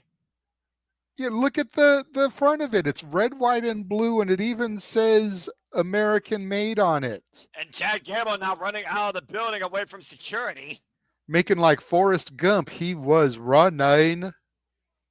Well, meanwhile, the New Day are trying to regroup now. Like, again, Rey Mysterio has been indisposed, and back inside the ring, and Dragon Lee, of course, is still down the outside now. Damn, guys, I gotta admit, I didn't think Chad would come back so soon. I thought they were gonna procrastinate that for weeks. Yeah, same. And meanwhile, some random luchador, as for people as far as the security knows, down goes Ray up the double stomp over the knee, covered by the New Day. New Day wins the Tornado Tag Team match. Pinning Rey Mysterio at that, Thanks gentlemen. to that freaking interference. And Not that is Dragon not irrelevant. Lee. He pinned Rey Mysterio. And that's Well, not irrelevant at all, JJ. No, what's the what? We're gonna get Lucha Gable versus Rey Mysterio at WrestleMania. What the fuck just Hey, happened? he might be like Hulk Hogan and deny it. Mr. America is not him. Well, it's still gonna be a topic of conversation, nonetheless. I like Lucha Gable, damn it. I liked that mask too. Yeah. Well, did you like that mask? Well, we'll see what AJ Styles likes as he talks on Raw Recap, the newest podcast to come to WWE, I guess. I don't know. I if still it's want to worth- get a Penta mask, so Got the Yeah. Penta mask, the Serum Yellow. I couldn't afford his mask, so I just got a shirt. But I don't think Gable's mask is worth $500 though either. Isn't that what he? Oh shit! Fabulous is behind them. They don't acknowledge the real celebrity rappers. One of the greatest rappers there is. Freaking Fabulous is right behind Michael Cole. Well, you would know what that's about. FABOLOUS. The And here's spelling Rob. bee champion. No, that's got to go to Biggie. It's the NOTORIOUS. You just lay down slow. Yep. And speaking of laid out, Finn Balor tried to lay out Braun Breaker, as he says, sights on the WWE Intercontinental Championship, when Braun Breaker was about to literally show the Prince why he missed with the overhead military press power slam and was looking to spear him into this week. Third place was Gwen Stefani with her BANANAS. And of course, Finn Balor, though, still technically, I guess you would say, the leader of the Judgment Day, despite the fact he says there are no leaders, they're just equals. As Braun Breaker looks to break the Prince sooner rather than later. Notice the demon there behind him. Yeah, the skull and the weird LED thing with the looks like bullet shells. For a Bullet Club. Hey. Well, actually, it used to be this. That was the original thing. And there's Carlito. And here's the Judgment Day and our current WWE Women's Tag Team Champions, Raquel Rodriguez and Liv Morgan.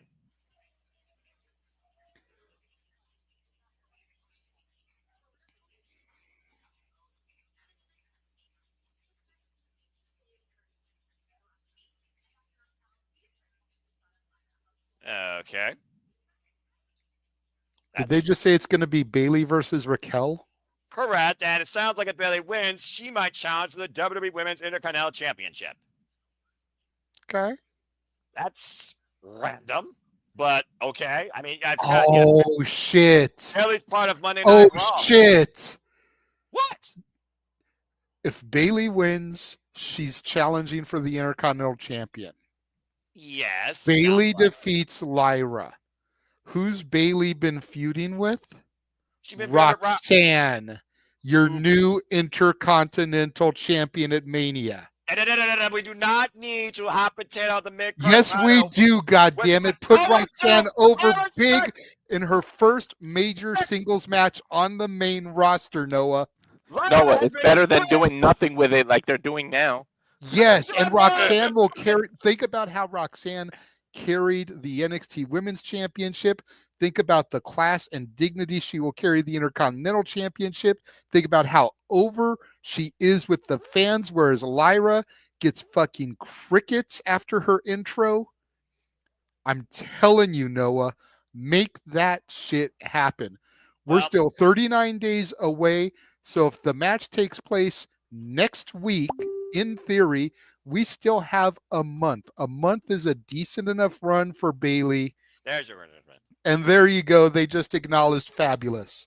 Well, A while month you is a think that- decent enough run for Bailey. And then, like I said, have Roxanne dethrone her at fucking Mania, dude. Yes, all the way, yes. Hey, Macaulay Culkin in the Oh, house. Oh, good grief. And And I also, believe good that's grief. his brother sitting next to him, too, Kieran. You would know more about all that shit than I would. And also, Shit, he JJ, looks good just grief like him. almighty. Shit. Hell, at least Lyra's have more competition than Chelsea Green. Someone needs to impeach Misha from that freaking office. Meanwhile, here comes the American Nightmare, Cody Rhodes. I'm surprised his wife isn't there with him. Brenda Song, former Disney Channel actress. Isn't Cody on SmackDown? No, I'm just kidding. And we'll see what else is on the American Nightmare's mind here tonight while the Renegade is trying to once again change the mid-card title scene as we know it. We heard what Cody Rhodes said very poignantly on Friday night, though, when it came to John Cena. Apparently, Brenda Song is filming something right now. I just got notification from the other room as my woman heard me say her name. That's awesome. Whoa. Well, while you're trying to literally make Roxanne stand deliver at WrestleMania 1 year later for the WWE Women's Intercontinental Champion, not against Lyra, but Bayley, we know that Cody Rhodes will be in the main event defending the Undisputed WWE Championship against the final boss's self-picked, sold-out new champion in his eyes to be, and that's John Cena. Will John Cena achieve number 17? And we still haven't heard nor seen quite literally John Cena since that moment at Elimination Chamber. Do you guys notice, the rumor of his air drums? He had an air plug in his ear. He just pulled it out after the fireworks, so it could be. There's so many things I could say right now that's insulting and incriminating, but I'm also part black, so I actually will be legitimate in my claims to trash that bitch, but I'm not going to do that right now. I'm going to hold some decorum. Cody Rhodes right now on the second rope here, as we'll hear from the American Nightmare next on Monday Night Raw. I'm black too. Look, I'm not trying to get this channel, this service desensitized, but you're really pushing your luck. As we got another commercial break, fuck streaming services. There we go. Good grief almighty. And by the way, again, that match is now over with. We got another commercial break, and we just hit the first hour mark. Now, if it follows the 2.5 hour mark we've been doing, it seems like it still has a decent flow. Of course, we still have the interview with Io Sky. We have the EST. We have the steel cage, and what else after that? Did we cover everything else at this point? Yeah. Oh, Bailey's match now. Bailey versus Raquel. Yeah, that random shit. Yeah. Look, all I'm going to say is this when it comes to mid-card scenes. Don't make more titles if you can't make something out of them. But at least Lyra's have more competition than just Meacham against Chelsea Green under every stupid extreme facet you can do on Friday Night SmackDown. Insert city here, make it sound like some sort of prolific street fight. While she's trying to be more impeached by Meacham more than Donald Trump is from the freaking office of presidency. Okay. Time out. I'm not going to argue that the Chelsea Meacham feud isn't getting a little annoying, but goddamn it, can we put over Chelsea and Piper as Cactus Jack and Mankind on Friday night? Yes, that was brilliant. Again, that is why Chelsea Green is so fucking brilliant, and I love the fact that she has another Secret Harvest person in Alba Fire. I was going to say, when Alba made her debut, she should have been dressed as Dude Love. Then we could have had all three faces of Foley. Holy shit. That would have been funny. Oh, have mercy. Well, all I know is Chelsea Green, forever I pledge allegiance to the hot mess of the U.S. God bless America, and God bless Chelsea Green. And at least I hope that'll put Noah at ease a little bit, considering that Isla was released. People were saying, watch for Alba to be released. I'm surprised she wasn't released. She's now being put with Chelsea in her cabinet. Clearly, they have plans for Alba Fire. They just didn't for Isla. I don't get it. I liked me some Isla. Personally, I preferred Isla to Alba, if I'm being honest. But it had nothing to do with wrestling ability, if you smell what I'm cooking. You pathetic, weak-minded simpleton. But also, I'm just saying, as far as looks go, I found Isla to be more attractive, more marketable in that aspect. I'm also just going to say this for the record. I can see WWE also keeping Alba Fire because of the Scottish connection. If you know, you know, folks. Piper Niven and Kaylee Ray. I follow those two's careers through Pro Wrestling Eve and through the ICW before they came into NXT UK. And they're both from Scotland. As Chelsea Green put out a picture at the time in Japan, also both from Stardom. There's a long connection there with fuck many names. Kaylee Ray and Piper Niven. There's another fuck for the list. Piper Niven and who? Kaylee Ray. Who? Alba Fire. Fuck Oh, WWE okay. I names. know who you're talking about. You know what? You got me all right. Fuck WWE names. Fuck Death Rebel. Fuck commercials. Fuck streaming services. And fuck you talking about disparaging Lara Valkyria's Intercontinental Championship run, which has had more challengers than Chelsea Green because Meacham can't get over the damn fact she's not worthy of being the face of the U.S. Anyway.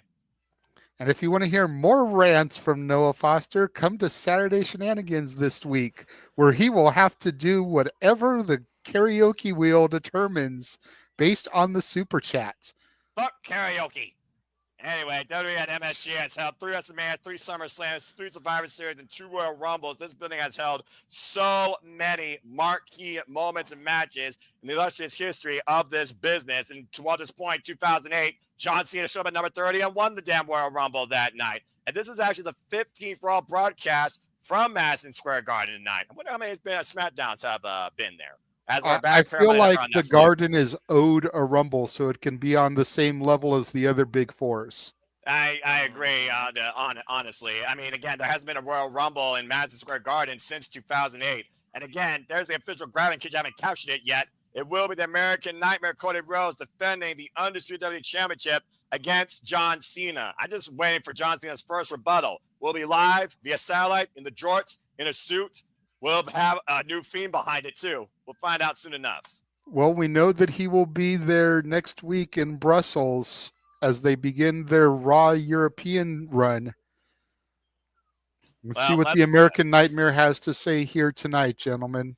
Go ahead and always we'll somebody else transcribe. There's too much going on in the background, and I don't want to turn the TV up and get copyright pinged. I got you. Okay. You know he's going to first introduce the and say, "Oh, what do you want to talk about?" Yeah, all he did was say New York City. Can you guys hear mine? No. Then Walter, you're subscribing. Subscribe to Rage Wrestling, folks. Go ahead, Walter. It's all you. Oh, good grief! I got a little heated there. I'm getting a freaking echo. Talk. The crowd won't let him. Well, and I hear that chant loud and clear.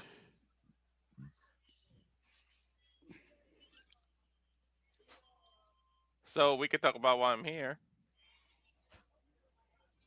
We could say it's because it's the cathedral of the entertainment world. Hard to argue that. It's the Garden, where he should have originally won that title, but I digress. Right, JJ? Mm-hmm. Accurate. But we'll talk about John Cena. And the booze ran out.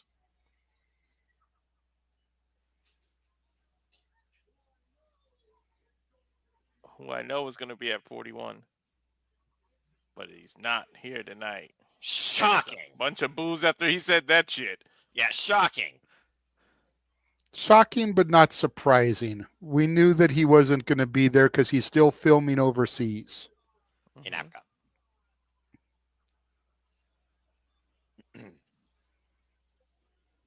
The final boss, The Rock.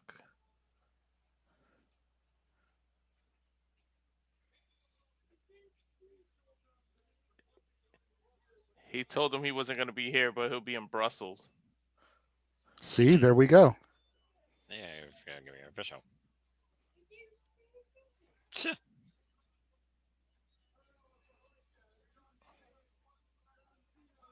I don't know if I like that. This is the stadium where John Cena won the U.S. title. WrestleMania 20. Too much stuff happened here at MSG. He can't be with us, but he can be in Brussels. Damn, he's insulting John.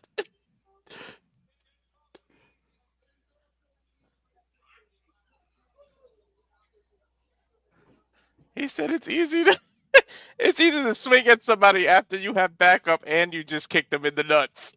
Legitimately did.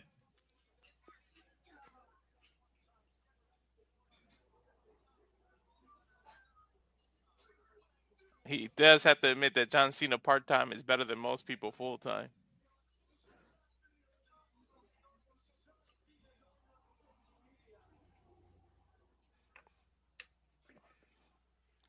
Let's go Cena. Cena sucks chance. As old as WWE itself, 2000s wise anyway. Along with the what chance. Those two things are probably never going to go away. Well, now we got Yeet, and yeah. Well, the let's go Cena sucks chance did go away. Oh, yeah, that's true.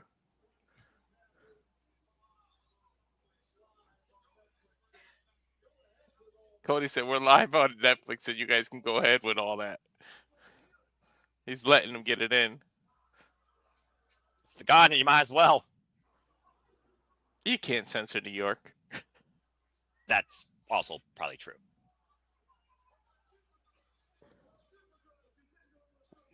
What I do begrudge is when John Cena went on X. He said you got to do what needs to be done, even if you don't feel like it. And have discipline to do that. Cena has been doing weird cryptic tweets lately. Yeah, but if you really trace those tweets, then you saw this coming. Of course. He-Man and Skeletor sharing a milkshake together? I'm just saying. That was kind of weird. And to you, JJ, he did your boy. He tweeted Darth Vader, and we know what he started with and what he became. I am your father. Best for business.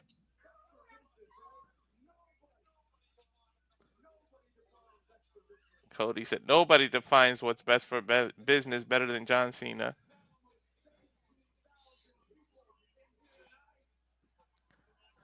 $20,000. Damn. Said I think the 20,000 people here know what's best for business.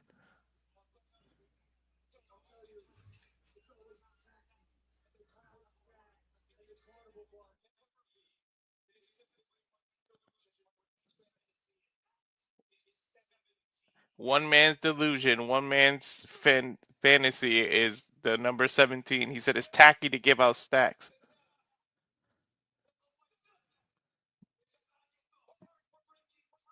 But 17 it won't happen. What's going to happen is I get the heartbreak privilege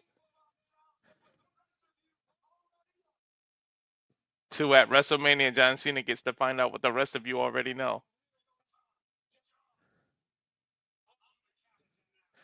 And then I'll say this in real time, John Cena, I am the captain now. Damn. Well then, captain on deck. And again, it's hard to argue. You said yourself, guys, the face of the previous generation versus the face of this generation. One's truly a face now, and only one steers the ship. And Cody Rhodes is not looking towards any mutiny aboard this cruise line as we are on the road to WrestleMania, where he believes that 17 will never come to life. I didn't know Cody was Somalian, but okay. It's a lot of a melting pot there as we are in New York City, but also Cody Rhodes. I mean, his mom is Cuban, for Pete's sake. Just saying. No, I forget you don't know movies. JJ got that reference. That was the Look at Me Now was from Captain Phil. What's it called? Captain Phillip, is it? Yeah. Yeah. Well, Tom Hanks. Well, Bailey, Grand Slam champion without all. Bailey faced Raquel Rodriguez with intentions and inspiration to become WWE Women's Intercontinental Championship. Hey, Natalya got on television for what, like 30 seconds as Bailey walked by? As we take another commercial break here on Monday Night Raw on Netflix. Fuck streaming services. Well, she'll be on television soon, and we will do that, Bloodsport. Yeah, yes, Natalya we will. mixed history, because not only will she be on Bloodsport, she will also be part of the Crockett Cup in the National Wrestling Alliance. I said it once, I'll say it again. Locker room leader for generations and counting, and unmatched. And again, the aspect of her on Bloodsport. Micah from Stardom, Mia Yamashita, the Pink Kick, Intergender, Zack Sabre Jr. I cannot wait to find out who she's facing. Sorry to interrupt. Before I put the banner, I just wanted to ask: is Raquel versus Bailey officially the winner is the number one contender for the IC title? I didn't hear that officially, but I've also had my volume turned down. So it was not said officially. That is the intention of Bailey, and the graphic didn't say number one contendership. But you know as well as I do what can happen during this match and post.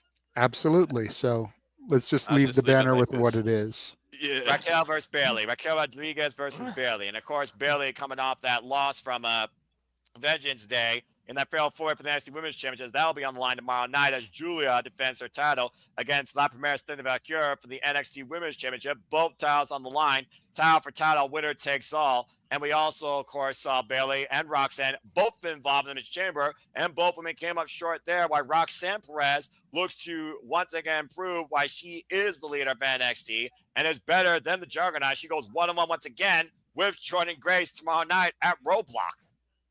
By the way, Noah, I'm sorry, but I like JJ's idea, and I agree with it.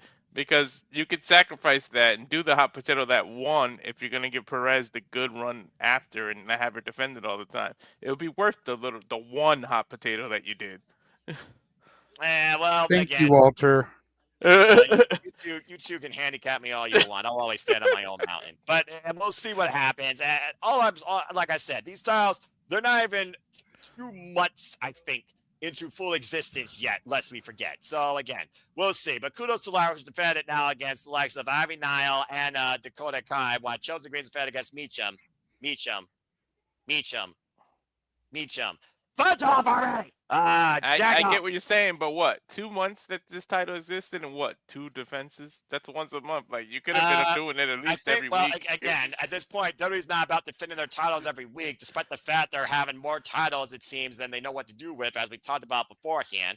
So, again, the jury is still out. And we'll see what happens soon enough with both the Women's Intercontinental and Women's United States Championship on the road to WrestleMania. But out of the two, Chelsea Green is the more prolific one right now. And I want Lyra to bring this title to more promise, but she needs more competition. And if you put Roxanne on Monday Night Raw with her, I guess you're repeating it, but yeah, there is that. Also, I don't know what the condition of her leg is after Ivy Nile almost took the leg out from her. Again, Ivy Nile, very strong effort last week on Monday Night Raw. The WWE trending beyond pop culture, entertainment, and professional wrestling worldwide every day of the week, practically. I will say that Netflix gives a lot less commercials. Yeah, well, yeah, they actually give me a timer, which I'll also give you. Look at that. One of the most iconic moments in history at the MSG where Jimmy Fly Snooker dives off the rope. And we know famously Mick Foley was in the crowd that day, and that's what influenced him to become a professional wrestler. Back in 1983. Of course, our steel cage match still to come in our main event tonight with Seth freaking Rollins and CM Punk. After Adam Pearce says, finish it. Pinfall, submission, or escape is the only way you win this contest, and the steel cage, of course, can be used as a weapon. Not only can, but most likely will be used. I'm expecting those two to shed blood. Looks like we got another Netflix actor here, Alian, part of the Diplomat.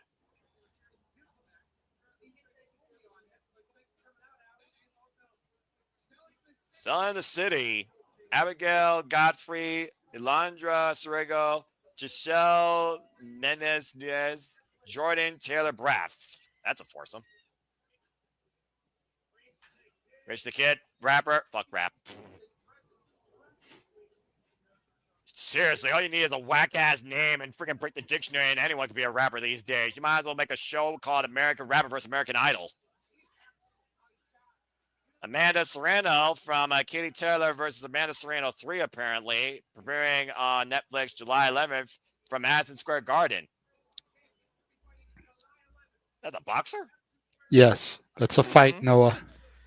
Well, I figured it had to be some sort of fight. You would know, Walter, you're the fight expert here with all the different forms of fighting with mixed martial arts, UFC, boxing. I mean, hell, you called Mike Tyson and freaking what's-his-face on Netflix. Jake Paul. Yeah, that. Who gives a fuck about that guy? Fuck him.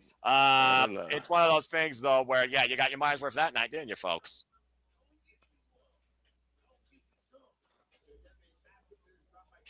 And to your point, JJ, Raw is live also in Brussels, Belgium, and it looks like next week, Monday, 3 p.m. Eastern Standard Time start time, Cody Rhodes and John Cena will be under one roof.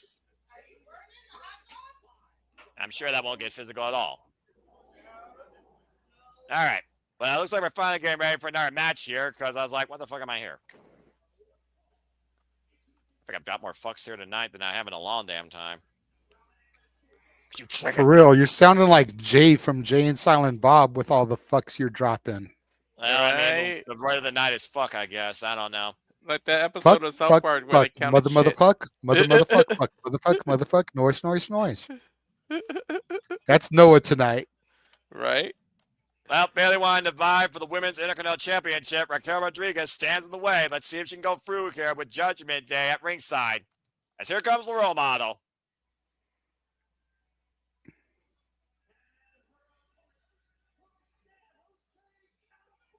Bailey needs some. Bailey might be lean literally music. one of the hardest workers in WWE this last calendar year alone with how much she's traveled. And she's been involved now across all three brands, of course, through the transfer portal window, whatever the fuck they're calling it.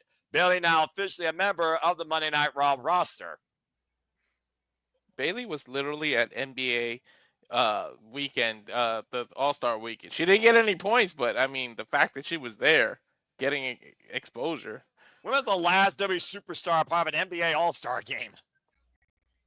Beats the shit out of me. And Yeah, I good luck with wouldn't that, know Seth. because I don't fucking pay attention to the sports like that. The opposite, Shaq was in AEW, but that's about it. Yeah.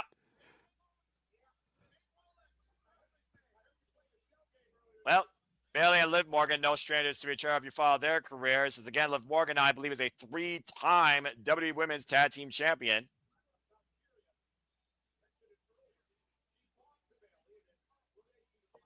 And of course, we saw Raquel lost Elimination Chamber qualifying match.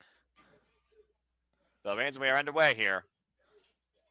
Earlier, I had to mute because I took a phone call. What did Dom promise Balor that he hugged him?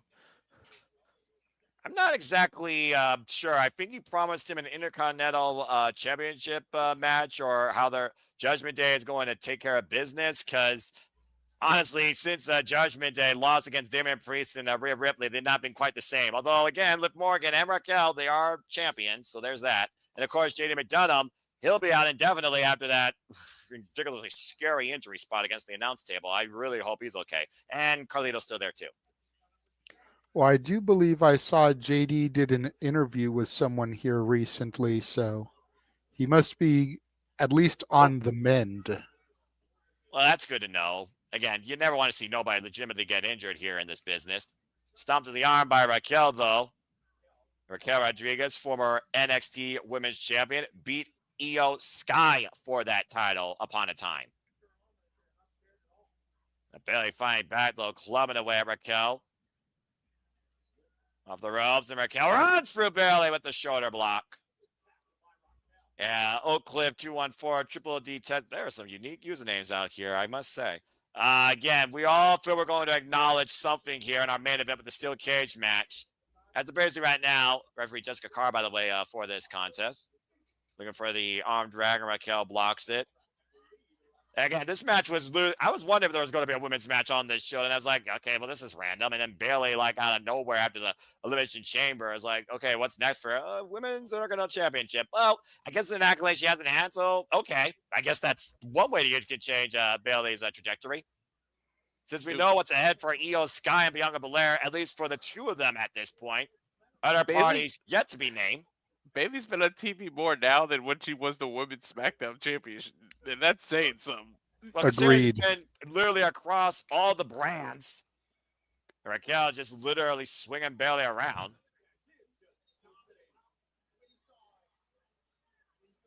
I'm just curious to see if Liv Morgan and Dom get involved here, and Lyra comes to a Bailey's age that she has tremendous respect for, and this turns into a player-player tag team match for next week. While we're not in Ireland, we're in Brussels. And Bailey, great awareness there. It is one of those things, though, where right now you do wonder what Bailey's road to WrestleMania could involve. She went in to challenge for the title last year against Io Sky after winning the Royal Rumble. Did she just hit her with like a Bronco Buster? That's exactly what that was. Raquel might be in trouble as she gets the single boot up to create distance between her and Bailey. And Liv Morgan right now checking on her tag champion partner.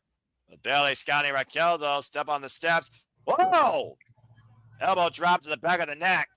Across the apron. Oof. My neck, like, tingle went down my spine, man. You can't get elbowed like that. That's risky. Bailey and Raquel continues at this commercial break for streaming services. It's going to take one step closer towards Lara Valkyria.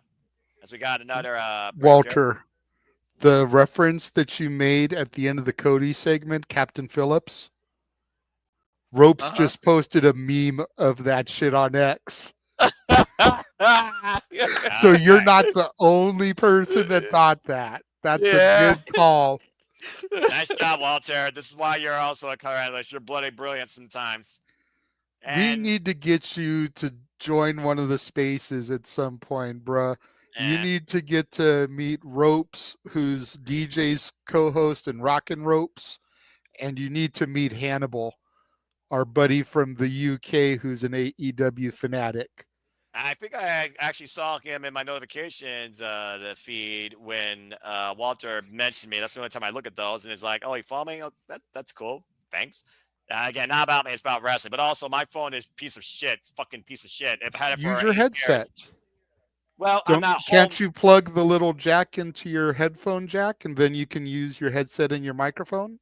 Nope, I have an iPhone 7 Plus. It doesn't have a headphone jack. Really? Oh, okay. Yeah, damn iPhones, piece of shits. Yeah, all the money that people spend on the fucking iPhones, and you can't even give people a fucking headphone jack. That's why I will always stick with an Android. Damn it! See, right there, headphone jack. Bam. I know. Well, guess what? It's part of the job, and it is what it is. And it's become pretty much my life device because I'm cheap and frugal as shit. And I've had this iPhone 7 Plus now for 8 years. Still works, and I just can't speak. But actually, that's probably for a benefit because I don't have to deal with robocallers or people that I don't literally talk to. So if people want to get a hold of me, they text me, message me, and they're part of my inner circle. Otherwise, I don't know, and I don't answer. It's as simple as that. You want to see me look like an idiot, not know what I'm doing? Hand me an iPhone, because I don't know the first thing about how to text, and I don't know crap about iPhones. Look, I'm just going to tell you this. I use my iPhone for work, business, a simple hello, and to share prediction forms, and that's about it. And music and YouTube and watch wrestling. So that's about it. So yeah, the fact that I don't have a actual speaker for calls is not a disadvantage for me, as I barely am socially engaged with people outside these video platforms, to say the least. And Seth saying, I got a tablet that got a headphone jack. Well, good on you. But, let's be honest here. The headphone jack's being phased out by USB-C, which is why they made adapters like the USB-C to USB-A. For those that don't know, a freaking headphone jack's 3.5 millimeter. This is not a TED Talk with me. What the fuck are you trying to I was going to say, let's give Noah the solo shot while he hits the education No, here. No, go ahead, dude. No, I am not starting a TED Talk on IT purposes when it comes to devices like an iPhone and an Android. We're starting to... Fuck me. We're back live. Okay, thank Christ, I'm safe. We're back at Madison Square Garden as Raquel Rodriguez looking to beat Bailey. She sends up and over the apron, looks for the leg drop, and lands the leg on the apron where Wood and Steel meet across the ring. No one wants to sit here to hear a TED Talk on technology when you go watch CNET, all right? Daggum. So it's a TED Talk? Oh! Again, the winner, though, it sounds like they're going to get a shot against Lara Valkyria, as Michael Cole has been instigating here. And barely rocking Raquel at the knee, and going up to the second row. I'm not the only one with the Nestor. They don't know Jack. See what I did there? I'm going to focus on the monitor before I lose my sanity. Come on, that's a good pun, damn it. Sliding Larry at the cover by Bailey with the near leg. It gets a 2 count. Trying my best here, damn it.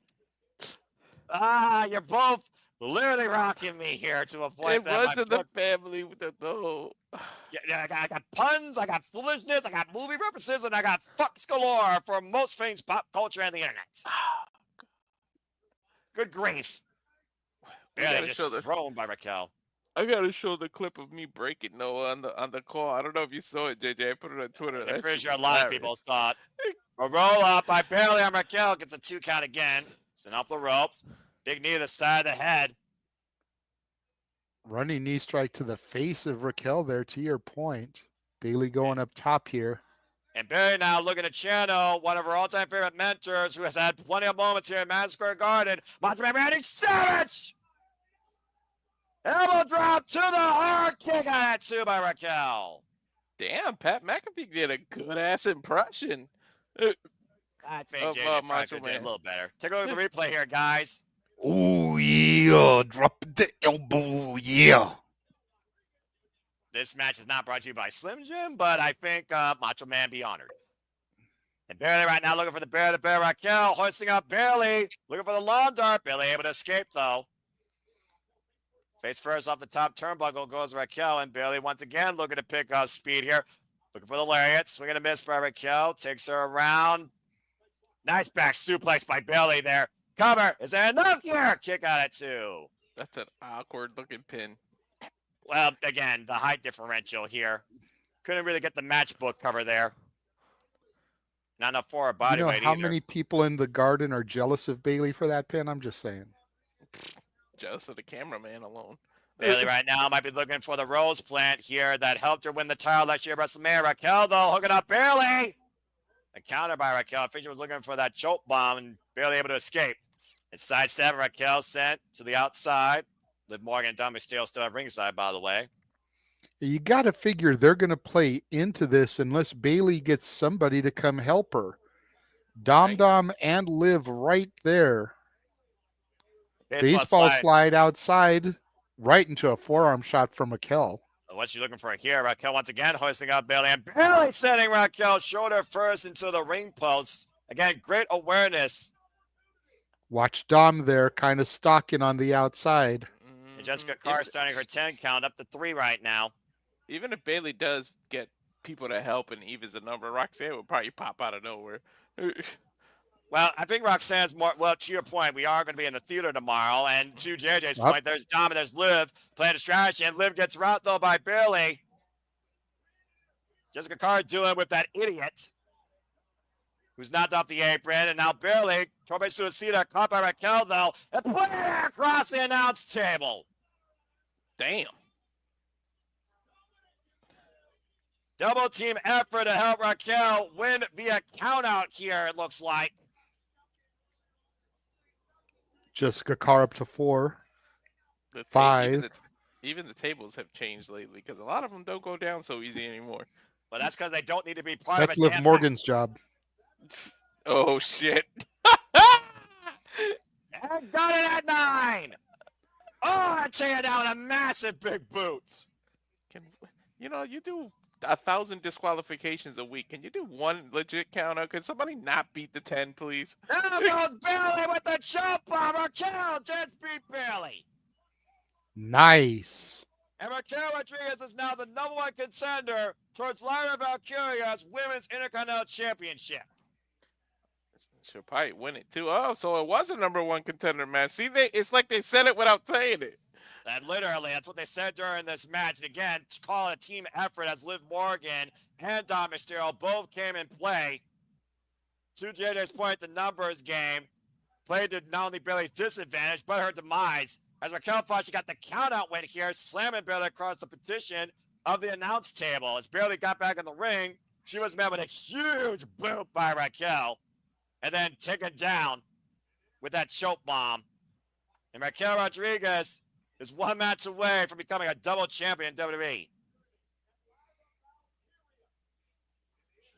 We'll see what happens soon enough when that match is booked. Raquel Rodriguez, Lyra Valkyria, WWE Women's Intercontinental Championship. So we're going to go backstage to Kathy Kelly. So good to have her back.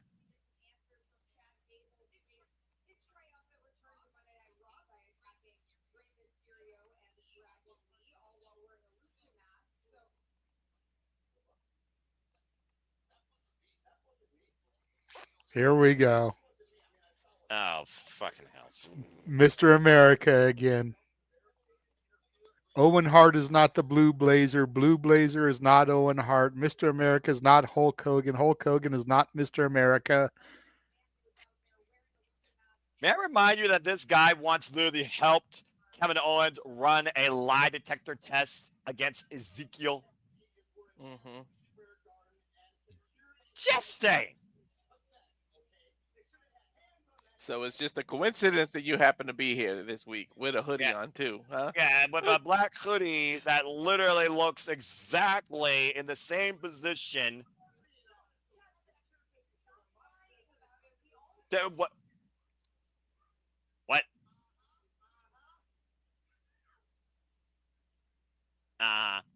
Yeah, right. Mm-hmm. Damn, look at the head. You talk about JD Donut's head. Look at freaking Chad Gable's head.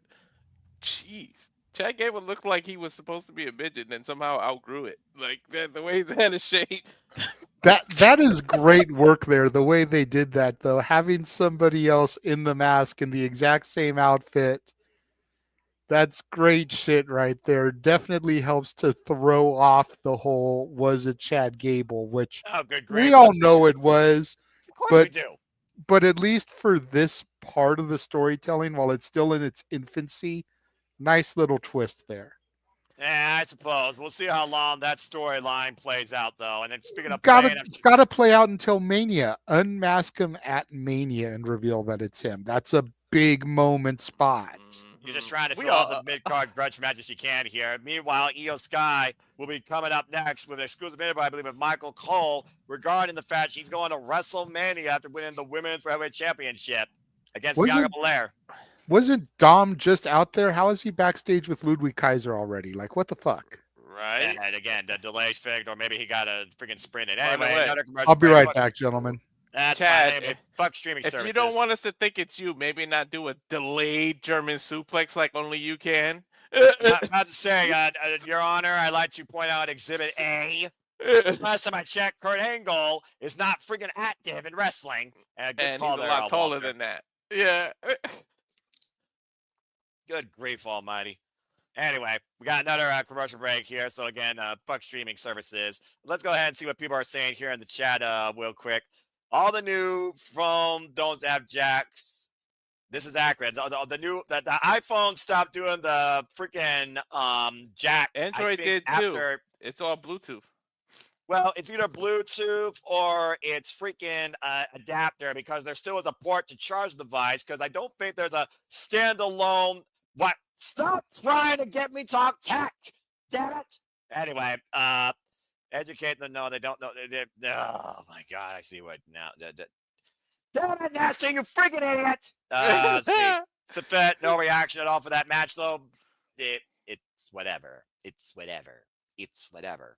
Darren G, they're doing the Owen Hart thing in a way. Yeah, and JJ called that. Seth saying it's all Gable, but he did good. I mean, Gable's playing.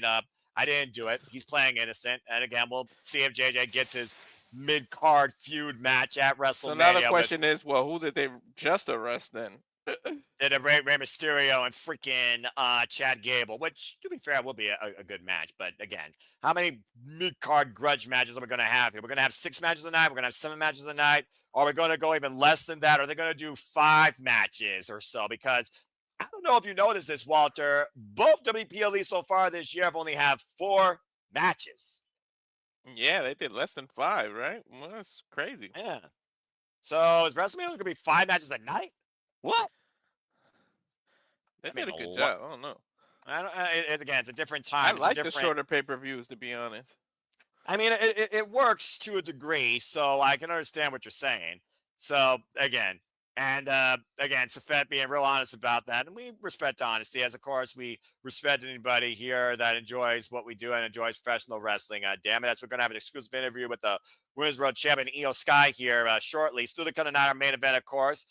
WWE Steel Cage match between CM Punk and Seth freaking Rollins. Again, we're on the road to WrestleMania. At this point, we have officially, I believe, 4 matches right now. Gunther versus Jey Uso for the WWE World Heavyweight Championship. Cody Rhodes versus John Cena for the Undisputed WWE Championship.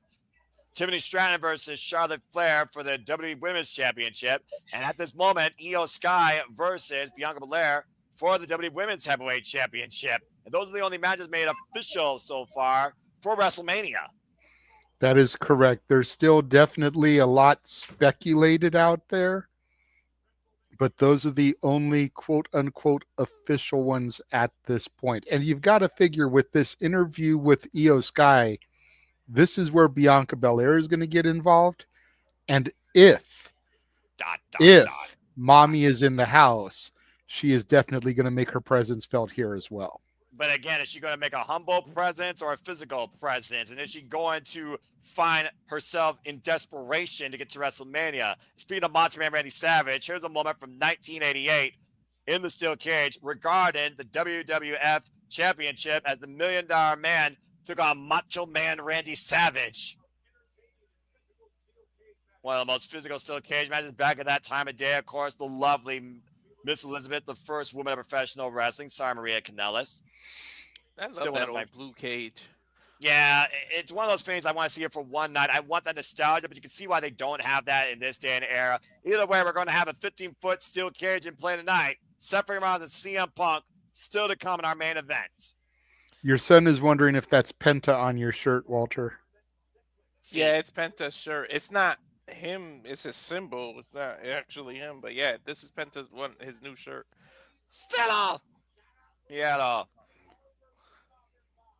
I got Jacob Fatu's too. there's a William Jackson Harper, part of A Man in Full. And let's see who this person is in the Jacob Chris Fatu Diaz. shirt. I know who that is from Hell. That's a chef. Chris Diaz. Diaz. Mm-hmm. I wonder how's he doing in Hell's Kitchen. I don't know who this is though. Who the hell is this? Shigara, an actor from Sirens, coming soon to Netflix. Oh, I never Rocking even the heard of Steiner that. Brothers shirt there. That's a cool OG Steiner shirt. Yeah, I like that one. And another rapper, fuck rap, Nardo Wick. Who? I have no idea. I who have that no is. fucking clue. Seriously. How does a Wick is rapper, probably whack.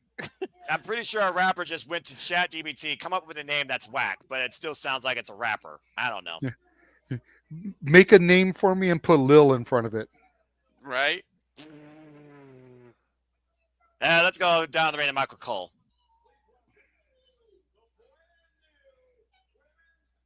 Welcome the brand new Women's World Champion, Io Sky.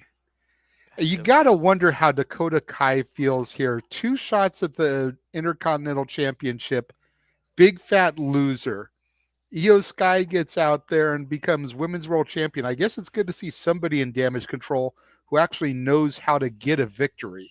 I mean, to be fair, it was always Io that led the group, especially since Asuka got injured. And Asuka and Kairi right now, who's been MIA for quite a period of time, ever since that fallout with the Pure Fusion collection, Io Sky even said at one point, Damage Control needs to change. Well, change doesn't happen unless you lead by example and enforce change yourself. And there is the graphic as change was made, and it is official right now. It is Io Sky defending the Women's World Championship against the EST Bianca Belair, who's undefeated at WrestleMania. I still think something else is going to happen to this matchup. Well, it wouldn't be the first time that WWE has stacked the deck. Nice pun there, Noah. You got on us for our puns, and then you're over here making them yourself. Once in the blue moon, even I, as play-by-play, have to somehow collaborate to y'all's level of humor. You're punnier than you give yourself credit for. Y'all are nice, I guess. I like that Io Sky sign looking like Super Mario 3. Yeah. That needs to be a t-shirt, seriously.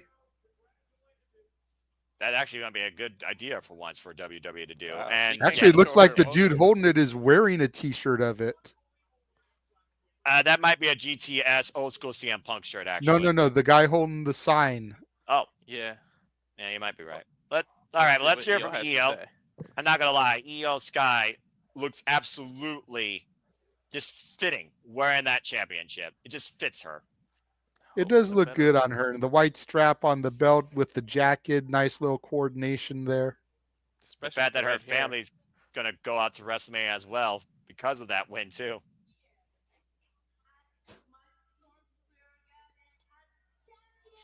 It's always been a dream for her to be at the Garden as champion. Of course, following legends like Bull Nakano in this business.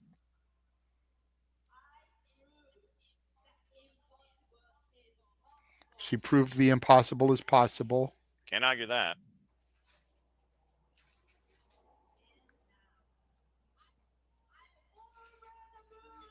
And now she's over the moon to be champion.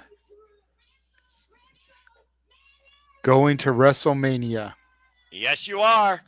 Her English is getting way better. She's been working on it.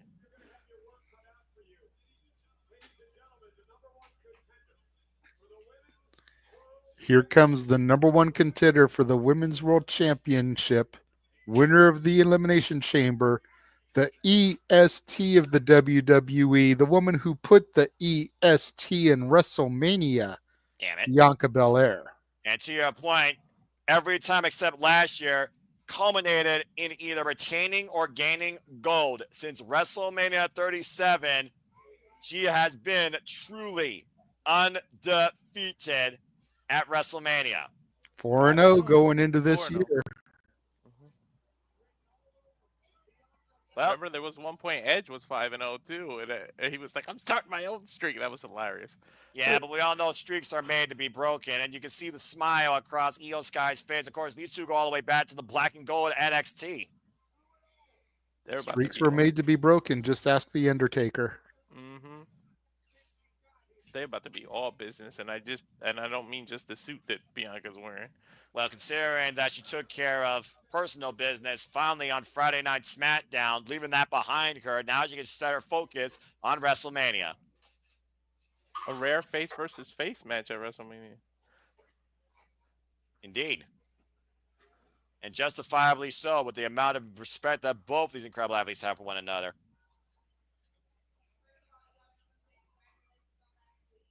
Congratulations to Io for last week. She's excited for us, even though she knows that we've never always seen eye to eye.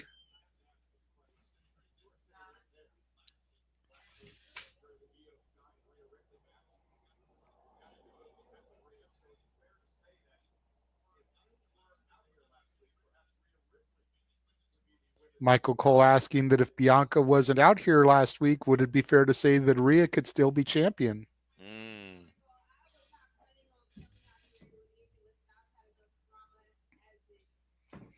She says she wasn't planning on doing anything. She's had enough drama as is. Accurate.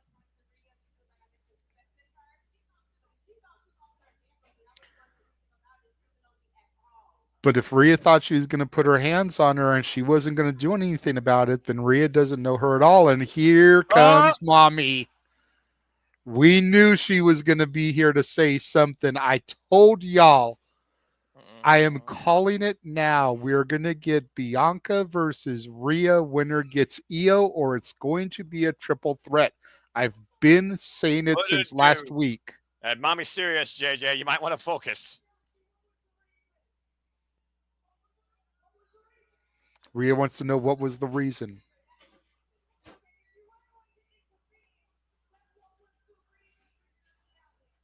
Rhea wants to know why she was out here. Oh, boy. This was a championship match. If she had no desire to intervene, why was she here?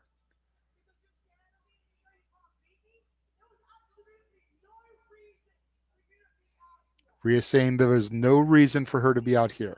The jury's out on that. I kind of don't like this. It's making Io look like Should have let her handle her own business with Rhea while you handled yours with Naomi and Jade. Okay.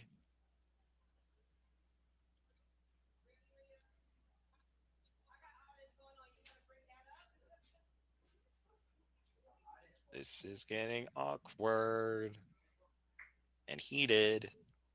Of course it is. Let's be real.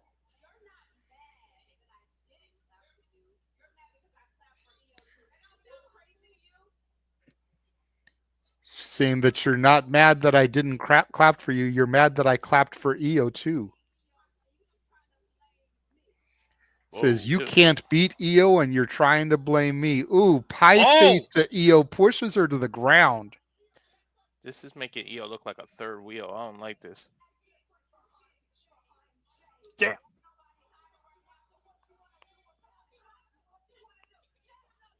Uh-oh. Now Bianca pie-faced Io. Whoa. Oh! Io slapping the shit out of Rhea. Oh! Another one for Bianca, dropping her. Don't disrespect the champion. Io saying, respect my authority. I didn't expect him to hit Bianca too. Okay, I get the Rhea, but damn, she turned around and smacked the shit out of Bianca too. I didn't expect that Both one. of them put hands on her. Io Sky's unraveling here because Io Sky, at the end of the day, guys, it is about her. She's the one that's the champion. She's the one that's going to the main event of WrestleMania. And to your point, after that freaking confrontation, she felt like she was disrespected as the afterthought.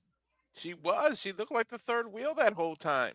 You can tell in Io's face that she felt that disrespect. At the end of the day, Io Sky is going to WrestleMania. There's no denying that, but the jury's still out if Bianca Belair, Rhea Ripley, if either one's better than the other. Well, that being said, we look towards more competitions to come. Next week on Monday Night Raw, 3 p.m. Standard Time, 12 p.m. Pacific, Cody Rhodes and Jones will be under one roof from Brussels, Belgium, and I really expect things to get very confrontational. We also have a no-holds barred match between Ludwig Kaiser and Penta and Ciro Miero. Now we'll truly see who has no fear.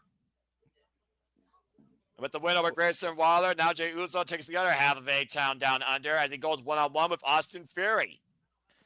And I'm pretty sure, Pete Dunne won't be far from that Penta match. And you talked about Dakota Kai earlier, Jada. Dakota Kai will be in action one-on-one against the previous challenger for the Women's Intercontinental Championship, Ivy Nile.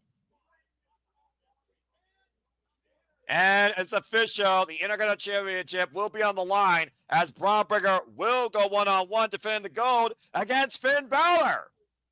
Ooh. And this all takes place live next week on Monday Night Raw. 3 o'clock Eastern Standard Time. Noon Pacific. That's Netflix for you. Hey, that's okay. We're just getting it live instead of on tape delay. That's a good thing. Yeah, exactly. And you're about to see this live again on a night where we saw Io Sky felt disrespected by both her challenger and the previous person she just faced. Over 10 years of hatred, animosity is about to collide in where Adam Pearce says finish it. It is time for our main event. Seth Freakin Rollins versus CM Punk inside a steel cage. Indeed, they will burn it down. This is going to be a hell of a match. And again, the way you win is via pinfall, submission, or escape. But if you ask me, I don't think either of these men are willing to escape from one another. They want to destroy each other. They're not going to want to escape. And Seth fitting right in with the New York. The way he's dressed, New York, they see it all. So that's normal there. Gotta say, New York's the fashion capital of the world. This theme song for Seth might be the most apropos theme song of the night, as they are going to burn the place down. Mm-hmm. What would be hilarious is if Punk comes out to This Fire Burns to just kind of play off of that energy. Right. I would just love to actually hear us Ring of Honor theme personally, but that's just me. As you see the steel cage looming, coming down upon the ring, these two are going to be encased truly in their own personal hell. Seth Freakin Rollins, CM Punk, steel cage match coming up next. As Seth Freakin Rollins may have cost CM Punk the dream of a WrestleMania main event, CM Punk once again might put Seth Freakin Rollins to sleep, or this time, based on his pipe bomb last week, do anything he can to put Seth Freakin Rollins in a wheelchair. You know what's funny? This might be the time that Netflix goes past the 10:30 mark and they actually go all the way to 11. Well, I mean, it's always a possibility, but we're still giving them almost 30 minutes for a cage match. That's more than enough time. And it's also more than enough time to acknowledge what very well could be these two men's road to WrestleMania. Seth Rollins, CM Punk, steel cage match up next. Fuck streaming services. Another commercial break. First off, again, did Io Sky slap the taste out of both those bitches' mouth? Damn. Oh, both of them. Well, again, and I'm guilty of this too. We literally saw that same picture of those three, literally in that same sequence at the Elimination Chamber. What did I say? We were going to get Bianca Belair versus WrestleMania. Last week, I ate crow. I was wrong. I admit it. This week, though, Rhea Ripley, I think she very is justified in her claims. If Bianca wasn't out there, would we have seen the same results? And I'm glad Michael Cole even brought it up. Well, Michael Cole is one of the journalists you could actually trust, considering he literally sits at ringside. I don't know. And, of course, Bianca Belair, like we talked about, Bianca Belair's been through her own personal turmoil of hell, looking at the fallout with two people she called her friends. Whatever Jade Cargill and Bianca do going forward, I don't know, but we saw what happened on Friday night. Bianca walked away from Naomi, and as Jade came out, she's like, go take care of your business. I get doing this, but I don't want WrestleMania to become triple threat heavy. Like if there's a rumor of Seth, CM Punk, and Roman. Now you got the EO. Now you got like do we need? I get everybody can be on the card at WrestleMania. Then you need the big payday, but don't throw a whole bunch of multi-person matches. And then you probably can guess the IC title or the US. One of the titles is going to be in a multi-man match too.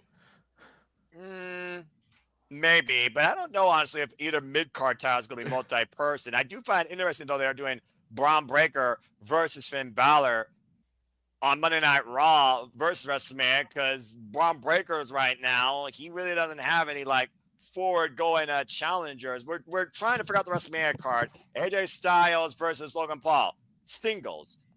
We talked about the 4 championship matches, and that one right now. We saw the official falling card graphic, but again, a deck has 52 cards, and I'm not saying there's going to be that many people involved in WrestleMania outside of entrances and special developments, but it is one of those things where you might get a triple threat each night, to your point. There could be a triple threat with championship circumstances and personal animosities in it, while the other triple threat literally has a championship and personal animosities also behind it. They could do one each night. WrestleMania 39, JJ, as we know, did tag team showcases matches each night, one for the men, one for the women. So Walter is not too far-fetched, and it's not like it's overkill. It's almost like a balance. But again, we've also seen less matches put in with a focus on storytelling and longer showcasing.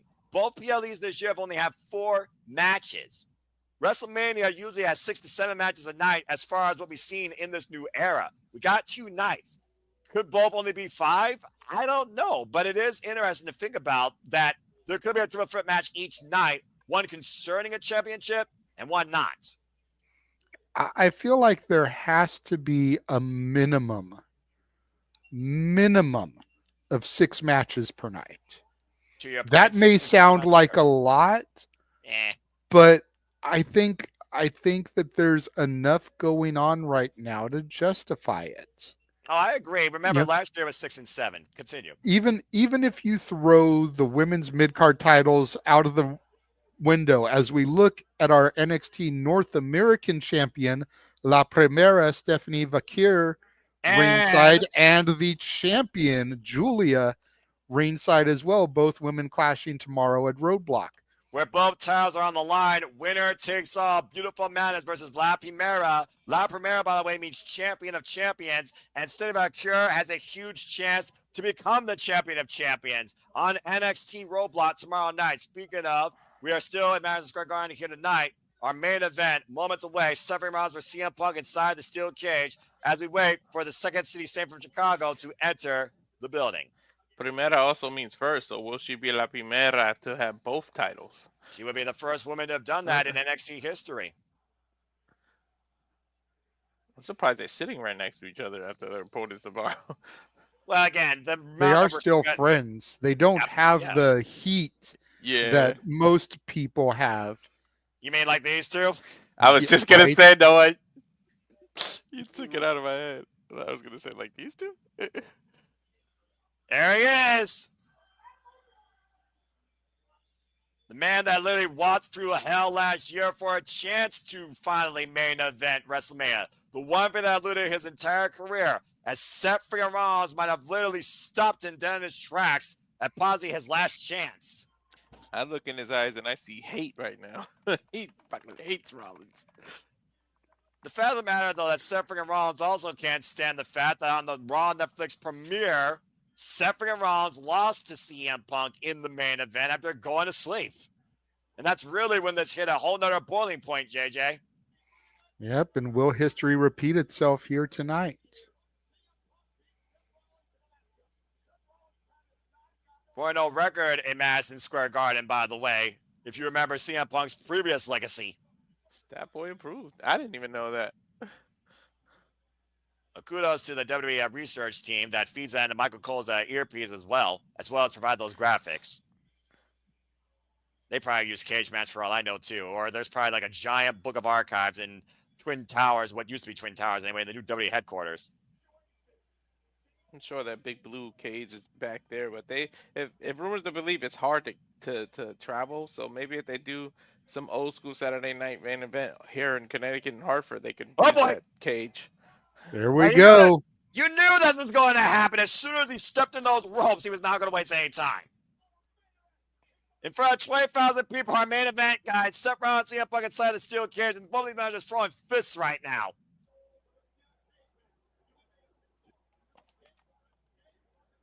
And both of these men right now literally just unleashing fists and barrages of strikes. Knife edge chop by CM Punk here again. The way you win this match, pinfall, submission, or escape over the top or through the door.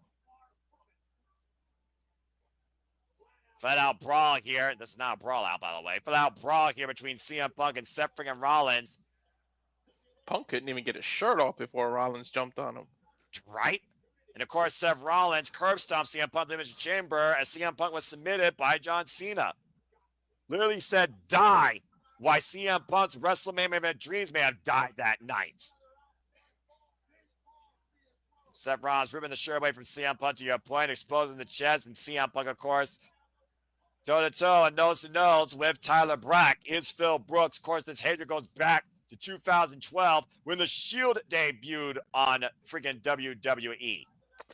I can't stand when the camera's like outside the cage, man. They got to give the cameraman room to be inside, because to look through the cage is like an awkward view. No, because you don't want the cameraman to be collateral damage inside the cage. Exactly. And there's a reason why WWE uses drones and sometimes braces cameras on these structures. You saw what they did in the Elimination Chamber. And again, CM Punk and Seth Rollins are still duking it out in the middle of this ring. Yeah, like Hell in a Cell, that cameraman became collateral damage. Yeah, unfortunately. Good grief almighty. What you freaking sign up for in this line of work. Oh, the big shot by Seth Rollins to CM Punk. I don't really see these trunk colors from Punk. Are those kind of new? I think so. Yeah, I haven't seen that burgundy type color trunks from CM Punk, at least in WWE that I can recall. It's very reminiscent of Bryan Danielson's old trunk colors. Exactly. Shout out to the American Dragon. Thank you, Bryan Danielson. Big right hand received by Seth Rollins, though. Drops CM Punk down to a knee. This is the third cage match in less than a week that I've called, because don't forget, last Tuesday was the double cage matches on NWA Power. Yep, between La Princesa Tiffany Nieves and, of course, the Russian beauty Natalia Markova. Oh, went for the as well as Tom Latimer defending against EC3. Both were inside of a cage. Oh, buckle bomb. Jesus. That muscle drop kick. And CM Punk just dropped awkwardly, sliding down against the steel. Can CM Punk clobber Seth Rollins inside steel cage? Stay tuned as this match continues. Fuck streaming services. After Sting, I'm still surprised he uses the buckle bomb, man. Yeah, right? Well, again, you know, there's some things that never are removed from the past. And to JD's point, literally, NWA, WWE, AEW, TNA, 4 of the biggest recognized companies in the business, all within a week and a half with a fucking steel cage match. Mm-hmm. I mean, granted, the NWA ones were from December. They just made air, but still, you still get my point. The fact that these companies have presented them in the at least NXT doesn't have a cage match tomorrow. Don't jinx it. Please don't jinx it. I still won't get over that missile dropkick though over the cage. I mean, off the cage. Nah, the next big stipulation I think we're heading towards is Trick Williams versus Eddie Thorpe in an underground match. I believe, that's not tomorrow. That is next week on NXT, as Trick Williams looks to whoop that Trick once and for all. Which, speaking of, I actually saw the Trick Williams action figure at my local Walmart with the North American title. Really? Mm-hmm. That's crazy. They had 2 of them. It was the Elite Series that's more posable.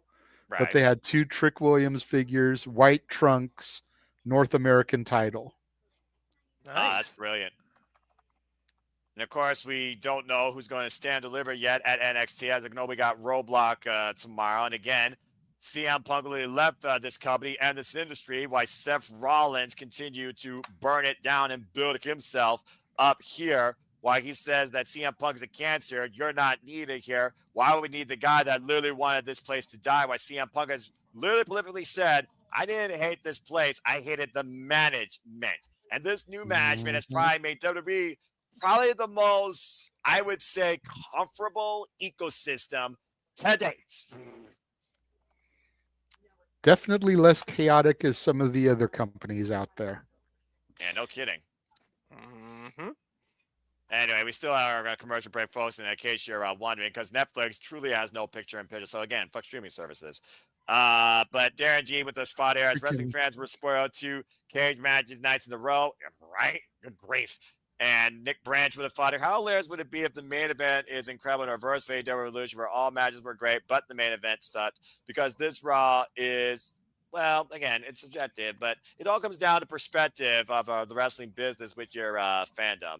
Absolute dud. I don't know why be that harsh, because unlike that, if you don't like it, turn it off. This has not been a bad episode of Raw. No. Despite my hatred towards all the, like pop culture nonsense and underwhelming amount of wrestling, this has been pretty decent. And I've definitely been entertained by JJ and Walter. And we are back here on Monday Night Raw on Netflix with this main event match inside the steel cage. 7 rounds CM Punk. To your point, how much time they're giving them. Let's figure out the other element that could come into this equation. And that is not only CM Punk's favor, but the tribal chief from Reigns has been out since Seth Rollins curb stomped his head on steel steps of the Royal Rumble. Punk sent headfirst into the cage, and Seth Rollins just really laying it into Punk here. Punk has not gotten a whole lot of offense off here in the early going. Well, again, CM Punk also is a seasoned veteran. No offense to Seth freaking Rollins, but boy, the amount of turmoil and torture that CM Punk's body's been through in his career, not only just in the ring, but in life. I mean, it's got to catch up to you eventually. Let's not forget, last year at the Royal Rumble, he legitimately got injured in the end and was out pretty much until SummerSlam. To your point, Seth Rollins beating down CM Punk here. The boots in the midsection right now. Of course, Rollins literally saying, die at Elimination Chamber. He might be thinking the exact words tonight. That pure animosity and hatred in Seth freaking Rollins' heart.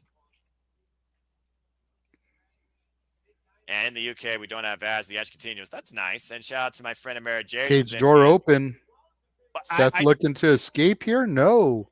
Or is he's trying to give Punk the opportunity to escape. Is he calling out CM Punk for the coward that he is to walk away like he did in the previous past, JJ? A little bit of symbolism here. I'm not sure if that's smart by Rollins. That means Punk would win. I think he just wants him to get close enough to slam the door in his freaking face. Yeah, again, what sort of statement is Seth freaking Rollins trying to send here tonight, where it already looks like CM Punk doesn't have a way to WrestleMania? A state that Seth freaking Rollins not only man invented, he won the freaking championship. There's Rollins, get to the midsection. Looking to hoist CM Punk again. Uh-oh. Thought he was going to go for the pedigree at first, but it looks like he's going to go for another buckle bomb, counter into a Hurricane Rana, send Seth face first into the cage. I don't know, straight from the top of his head, but to your point, go to sleep connects. You don't see Punk do that too often. I've seen him do it a few times, but not too often. And not this soon in a match. Not to mention, not only did CM Punk collapse, Seth freaking Rollins collapsed on the other side of the ring. If CM Punk wanted to right now, I think he could just walk out and escape. By the way, JJ, I love that you call it the Hurricane Rana, like the way it should be, instead of just Hurricane Rana. I try to put a little bit of stank on it. I'm not that white. Just because I like to play up my whiteness sometimes, talking about taquitos, it doesn't mean I can't put some stank on it when I want to. CM Punk, Seth Rollins eye to eye. CM Punk falling with the knee strike as Seth's braced up against the steel cage. You also noticed the way I rolled my R when I said La Primera earlier as well, and La Princesa. You gotta roll those R's. You gotta be like, you gotta roll those R's to get that name in there right. And CM just practice my Eartha Kitt Catwoman. Perfect. Oh, there you go. That knee strike to the back of the head. Send Seth to ping pong off the cage there. Yeah, right. If anyone knows about rolling things, it would be me. You're talking to him. Yes, we know, Walter. We know. And again, CM Now Punk Punk now. giving Seth the option to walk out. Well, again, like I said, I don't think neither of these men are Going looking black to screen, escape. Seth flipping him off. And Running just knee wait into the for it. corner, signature Punk here. And again, looking for more damage with the neck breaker in the middle of the ring. We talked about before this match, JJ. I don't think neither man wants to escape. I think they're looking literally for an end. Wait a minute. Peacock Big gave elbow us a drop. go fuck yourself, and they're black screening a middle finger. Yes, that's correct. This is still technically quote unquote television as opposed to a movie Yeah, but or we're a more pay per edgy. view. We're more edgy, right? Dropping the elbow. I'm just saying. And CM Punk right now in control here as neither man is looking to walk out of the steel cage or climb over the top of it. Punk Punk, going to the though, top rope looking for that macho elbow. again, though, he might be taking a little bit too much time here, though, JJ. And Punk with the elbow drop connects to the heart of Seth freaking Rollins. He's been doing that ever since Mach passed away. Mm-hmm. He even had didn't he put his trunks the exact same color and everything in 2011? Yeah, good callback there, by the way, guys. Though you do see CM Punk grasping his midsection. CM Punk once again going to the opposite corner here, looking for another elbow drop. Again, going to the well maybe one too many times. Another Double elbow. bird. Yeah, with a freaking emphatic second elbow drop to the black heart of Seth freaking Rollins, according to CM Punk. The Tyler Blackheart. And again, look at the way CM Punk is grasping his ribs, though. It was right in the middle of the chest, too. He got him good. Going to the next one. Looks like CM Punk here is looking to hit the four corners with the elbow drops here. This is corner number 3 he's gone to. I think that's the same corner he just did it, though, isn't it? No. I don't know. No, it's All not. right. It's the third. And to your point, he got it. There's a third back elbow drop cover. Hit the far leg, and Seth gets the show up at 2. To think. The elbow Instincts. the elbow like that used to end people and you would win. The super kick used to end people, you would win. I'm only going to tell you this once, Walter, and I'm going to tell you, JJ, this too. No move single-handedly wins matches this time in the business. Hell, a DDT used to end matches. Yeah, well, no one's done a DDT the right way since Jake the Snake Roberts. I disagree. I cite Raven and Tommy Dreamer, who both made that a finisher in ECW. All right, fair enough. Well, how about this for a finisher? CM Punk's at the top of the steel cage looking down on Seth freaking Rollins. Are you kidding me? I think he was thinking elbow, but Seth got up. Yeah, thankfully, but I think Seth might be looking to meet him in kind. No, CM Punk get down. You know, Drew already said it's been 6 gonna months say- you're due for an injury. I was going to say, like, did we not see what happened to Cope last year on AEW pay-per-view in the cage? Like, let's not try and do this here, Punk. Yeah, again, please. though, this is how much CM Punk hates Seth and vice versa. If they're willing to literally break each other's bodies and they're on the process to literally end one another, that's probably what this steel cage match will culminate with. Seth Nice Rollins droid right shot. now literally sitting across the top of those trusses while CM Punk is literally grabbing that chain for his life as he got his footing dropped out from underneath him, landing awkwardly. One slip, one fall could end it all for either man here. Could also win, because if they fall the outside, they won technically. That's a good Mhm. point, Walter. And again, will either man be justified if they win that way? And more so, will they be justified in their own way? Holy shit. I What? sense disaster. No, Superplex! Super duper plex. Punk draped across the top of the cage there. Seth hooking him, dropping it. 1, 2. Kick out. Ooh. Well, that lets you know he's okay. The fact that he kicked out, because damn. Yeah, Punk Super somehow barely duper still in plex. it. Take a look at the replay here, JJ. I don't wanna. But JJ, then again, how much of that I was don't just know instinct? wanna. If that kick out. You talked about instinct earlier. That might have been instinct, that kick out. We talked about before that innate sixth sense professional wrestler has, but also when your body catches up to you, convulsions is a thing as well. Divine intervention is also something else. But either way, this steel cage match continues here on Monday Night Raw. between Seth freaking Rollins and CM Punk, and I'm not sure who's right now the worst for wear. 20,000 awesome. chanting, "This is awesome," and I completely agree. Yeah, what a scene here at MSG, by the way. Capacity crowd on hand. Notice Triple H isn't putting out tweets saying "justified, this is awesome" chants. Just throwing that out there. I'm not on social media to know who does that, so I'm not on social media to know who you're talking about. But shout out to some great accounts like Wrestling Covens. Walter knows what I'm talking about. I'm Yeah, sure he yeah, does. I You do. both are on social media far more than me. I protect my mentality. And as I'm swinging, So do I. That's host of a Saturday Shenanigans. You have to endure that madness. So God bless you. Seth Rollins and CM Punk squaring off in the middle of the ring. And CM Punk answering in kind. CM Punk holding up Seth Rollins again, looking to put him to sleep. Seth with the elbows, though. Now looking to hook CM Punk, pausing for a pedigree. Punk counters.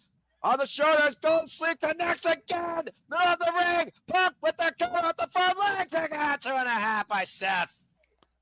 2 and 9.999. Jesus, I thought the referee's hand hit. Had infinitum on that. Nice false finish there. Woo. That's a second go to sleep, by the way, in case you're keeping count. What else is it gonna take? I don't know.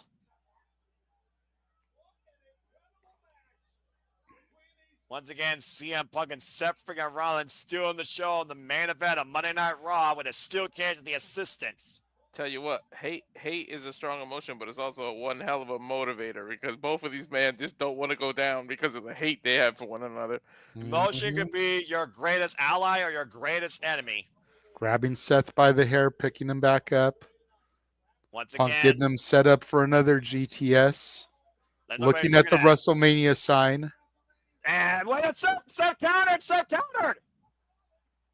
Oh STF. my god. Cena-esque. And that's the exact same move that Seth told CM Punk to die in. And he did in the Elimination Chamber. And there's no way to break this. And Seth is taller. It looks more lethal when he does it than when John Cena did it. Ugh. Yeah, look at that grip, by the way. Pointing the elbow underneath the jawline of CM Punk, and all the body weight of Seth pushed into the lower back of CM Punk. Now change the position, bracing his head, almost squeezing it like a vice. Seth is hoping that he goes to sleep. Well, again, look at CM Punk fighting back, though, trying to counter. And I got a vice! Locked in. Yeah, I got a vice. Rope breaks don't matter. And Seth Rollins is literally scrambling for some sort of escape. Ref is telling Seth it don't matter. A wrestling instinct again, though, but look at the knees hitting the back of CM Punk's head. And regular the eyes. Do anything you can inside a steel cage match. Yep. Curb stomp. Drives Holy Punk's shit. face right into the mat. But Seth taking a little bit of time to capitalize, having to roll over, then move the dead weight. He's got to shoot the ham and go for the coverage, and he finally does to win against Punk. They got it 2 attempts. And look what Seth was staring at when he covered him, right at the WrestleMania sign. Mm-hmm. Both men have dreams of WrestleMania dancing in their heads. And right now, they're living a freaking nightmare. Exactly. Rollins and Punk have pulled out their best shots against one another, and it still hasn't been enough. What does it take to finish this? We'll find out, I guess. Seth Rollins right now might be looking to regroup, thinking some more damaging offense here. And CM Punk in a prone state. Uh-oh. Looking for another curb stomp, going up to the middle rope here. He's a little bit of added momentum. Yeah, he's going to the higher level. Oh, man! But Punk pulls him off. Up. Pulls him on the shoulders. Gotta sleep a third. Gotta sleep connects. Punk with the cover to win. No! Holy shit. Punk is getting pissed. Look in the eyes of Punk. What do you see? How the hell has Seth kicked out of 3 go-to-sleeps? A frustrated man is what I see. Thank you, Walter. When was the last time you're going to call someone getting out of 3 go-to-sleeps in CM Punk's career? Never, to be honest. I mean, granted, I don't have the encyclopedic mind that, people like Jeff and What the hell? Stat Greg Boy, have Greg the Stat Cherry. Boy. That Yeah, boy, Greg Greg Cherry. Cherry, JJ. I mean, again, we talk about the careers of both these men. Of course, freaking CM Punk, Phil Brooks started off in All Out Age with wars against the likes of Raven and Samoa Joe. Good grief. What's going through Punk's mind now? How much does hatred fuel you to a finale? Oh! Curb stomp to Wow. Seth. Wow. Didn't expect to see that. And now it's into the cover! No! Dude, you should have stomped him again. No, you had him in position. An emphatic stomp by CM Punk, and Seth Rollins kicks out. Telling the ref to open the door. You almost forget that was an option, the way these two kept covering each other. I mean, Because they CM wanted Punk, it to be an emphatic victory. They didn't want to escape. yeah, but again, with CM Punk, though, you got to consider also your conditioning. Seth Rollins, though, looks like he's literally... Oh, this is reminiscent of last night. Last Seth night, saying, Noah. "You want my house? Take it from me. You want this? Take it from me." And Punk answering and covering a knee, and now CM Punk once again hoisting up Seth up on the shoulders, on the WWE logo, middle of the ring. No, Seth able to escape. And now Seth got Punk up on the shoulders. Yes! And oh! Stop, follow up! Put out by Seth to beat CM Punk. No, kick out to the attempts. God damn. This is a What? pay-per-view match. I don't care what What? people say. What the fuck? I told you, hate is a motivator, guys. I thought Seth had it. 20,000 people and two below me in fucking disbelief. I And thought now it's Seth had Rollins' that. opportunity to escape. To JJ's point, though, none of them want to escape. See, they don't want the easy way out. Look. And you see right now CM Punk just trying to still fight from underneath against Seth freaking Rollins. Rollins going back up to the middle rope here again. And looking Super down on Looking Punk, for you a know what he's super looking curb for. stomp. You were calling for it earlier, JJ. Avalanche curb stomp. That's it. Super stomp now. That's got to be it. Notice, though, guys, that Seth's not going for the escape or for the cover. He called him a motherfucker, if you can read lips. Yeah, he told him to suffer, motherfucker. Something's happening. It's got to be Roman. We don't know. They're not showing it. Whatever it is. Seth need to... Wait a minute! It's the tribal chief. Seth Rollins wins because Roman drug him out of the cage.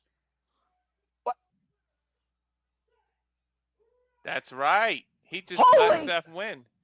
But it wasn't about man. Rollins was about getting his hands on him. He just dropped him with a Superman punch. Remember, he was curved some of the steel steps by Seth. And this hatred goes all the way back with Seth. Ooh-wah. The shield.